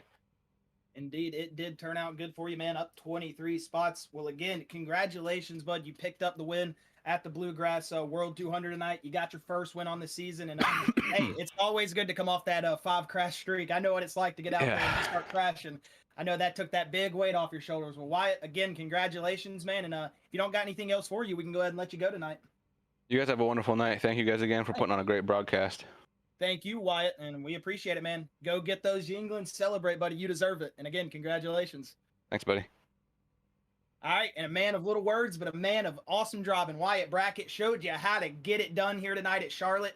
You heard him. If you ain't wrecking, you ain't racing. And we saw some leaning, we saw some banging, we saw some bumpers getting hit, and it was just all over the place tonight. Again, apologize to all the fans out there if I was getting way too loud for you. I know how that can be, but hey, that was a fun race, and I had to get the voice gone for that one because I was just too darn excited.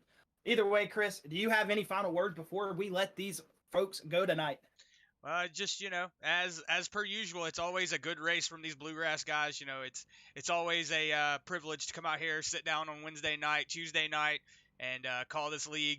These guys are always a lot of fun to watch. Clean racing. You never really hear any bickering or any fighting going on. Yeah, you do have that occasional bicker or cuss on the radio, but hey, that just comes with it. When you're in the heat of the moment and everything, that's just goes with the territory. But no, again, just Jason Collins for putting on, just another awesome race. The Bluegrass guys for putting on an awesome race. All the fans out on Facebook and YouTube. Our dad for sitting in chat. He also enjoys watching everything. So just want to say that really appreciate him for helping out because it takes my mind off of chat for, a little bit, and I'm able to focus on the race. So just, again, Bluegrass guys, y'all are awesome. Thank you for letting us be a part of it. Indeed. Gonna have to say that same thing and echo it like Chris said. Again, thank you to the Bluegrass guys. Thank you to all the fans that come out here. We love seeing you guys every week and cheering on your drivers, your sons, anybody, your relatives, or just, your friend from, work or something. It's awesome to see you guys in the chat. It really brings a good feeling to us when we've got all you guys out there and we're bringing you entertaining racing. Either way, we will be next week, Tuesday, we will be at North Wilkesboro for the trucks, whereas Wednesday night, we will be at Sonoma for the Cup cars. So be sure to join us next Tuesday as we will have a bunch of great truck drivers getting out there at North Wilkesboro. And hey, if you love that bumper bang and you love that leaning, you ain't going to want to miss North Wilkesboro because that is all it is. Either way, we are going to be at the Sonoma Raceway for that road course 35 laps of Cup Series next Wednesday, 9 o'clock, same time on both nights, Tuesday and Wednesday. So make sure to join us and make sure to hit that subscribe button on YouTube. Make sure to hit that follow, like button on Facebook. And yeah, this has been Chris and Josh Kiwis in the booth. And we are going to say good night from the Charlotte World 200 after Wyatt Brackett picked up a great win. And we hope to see you next week as we are going to be at Sonoma for the Cup Series. And again, North Wilkesboro for the Truck Series. Don't want to miss it. Both great racetracks and both going to develop some good racing.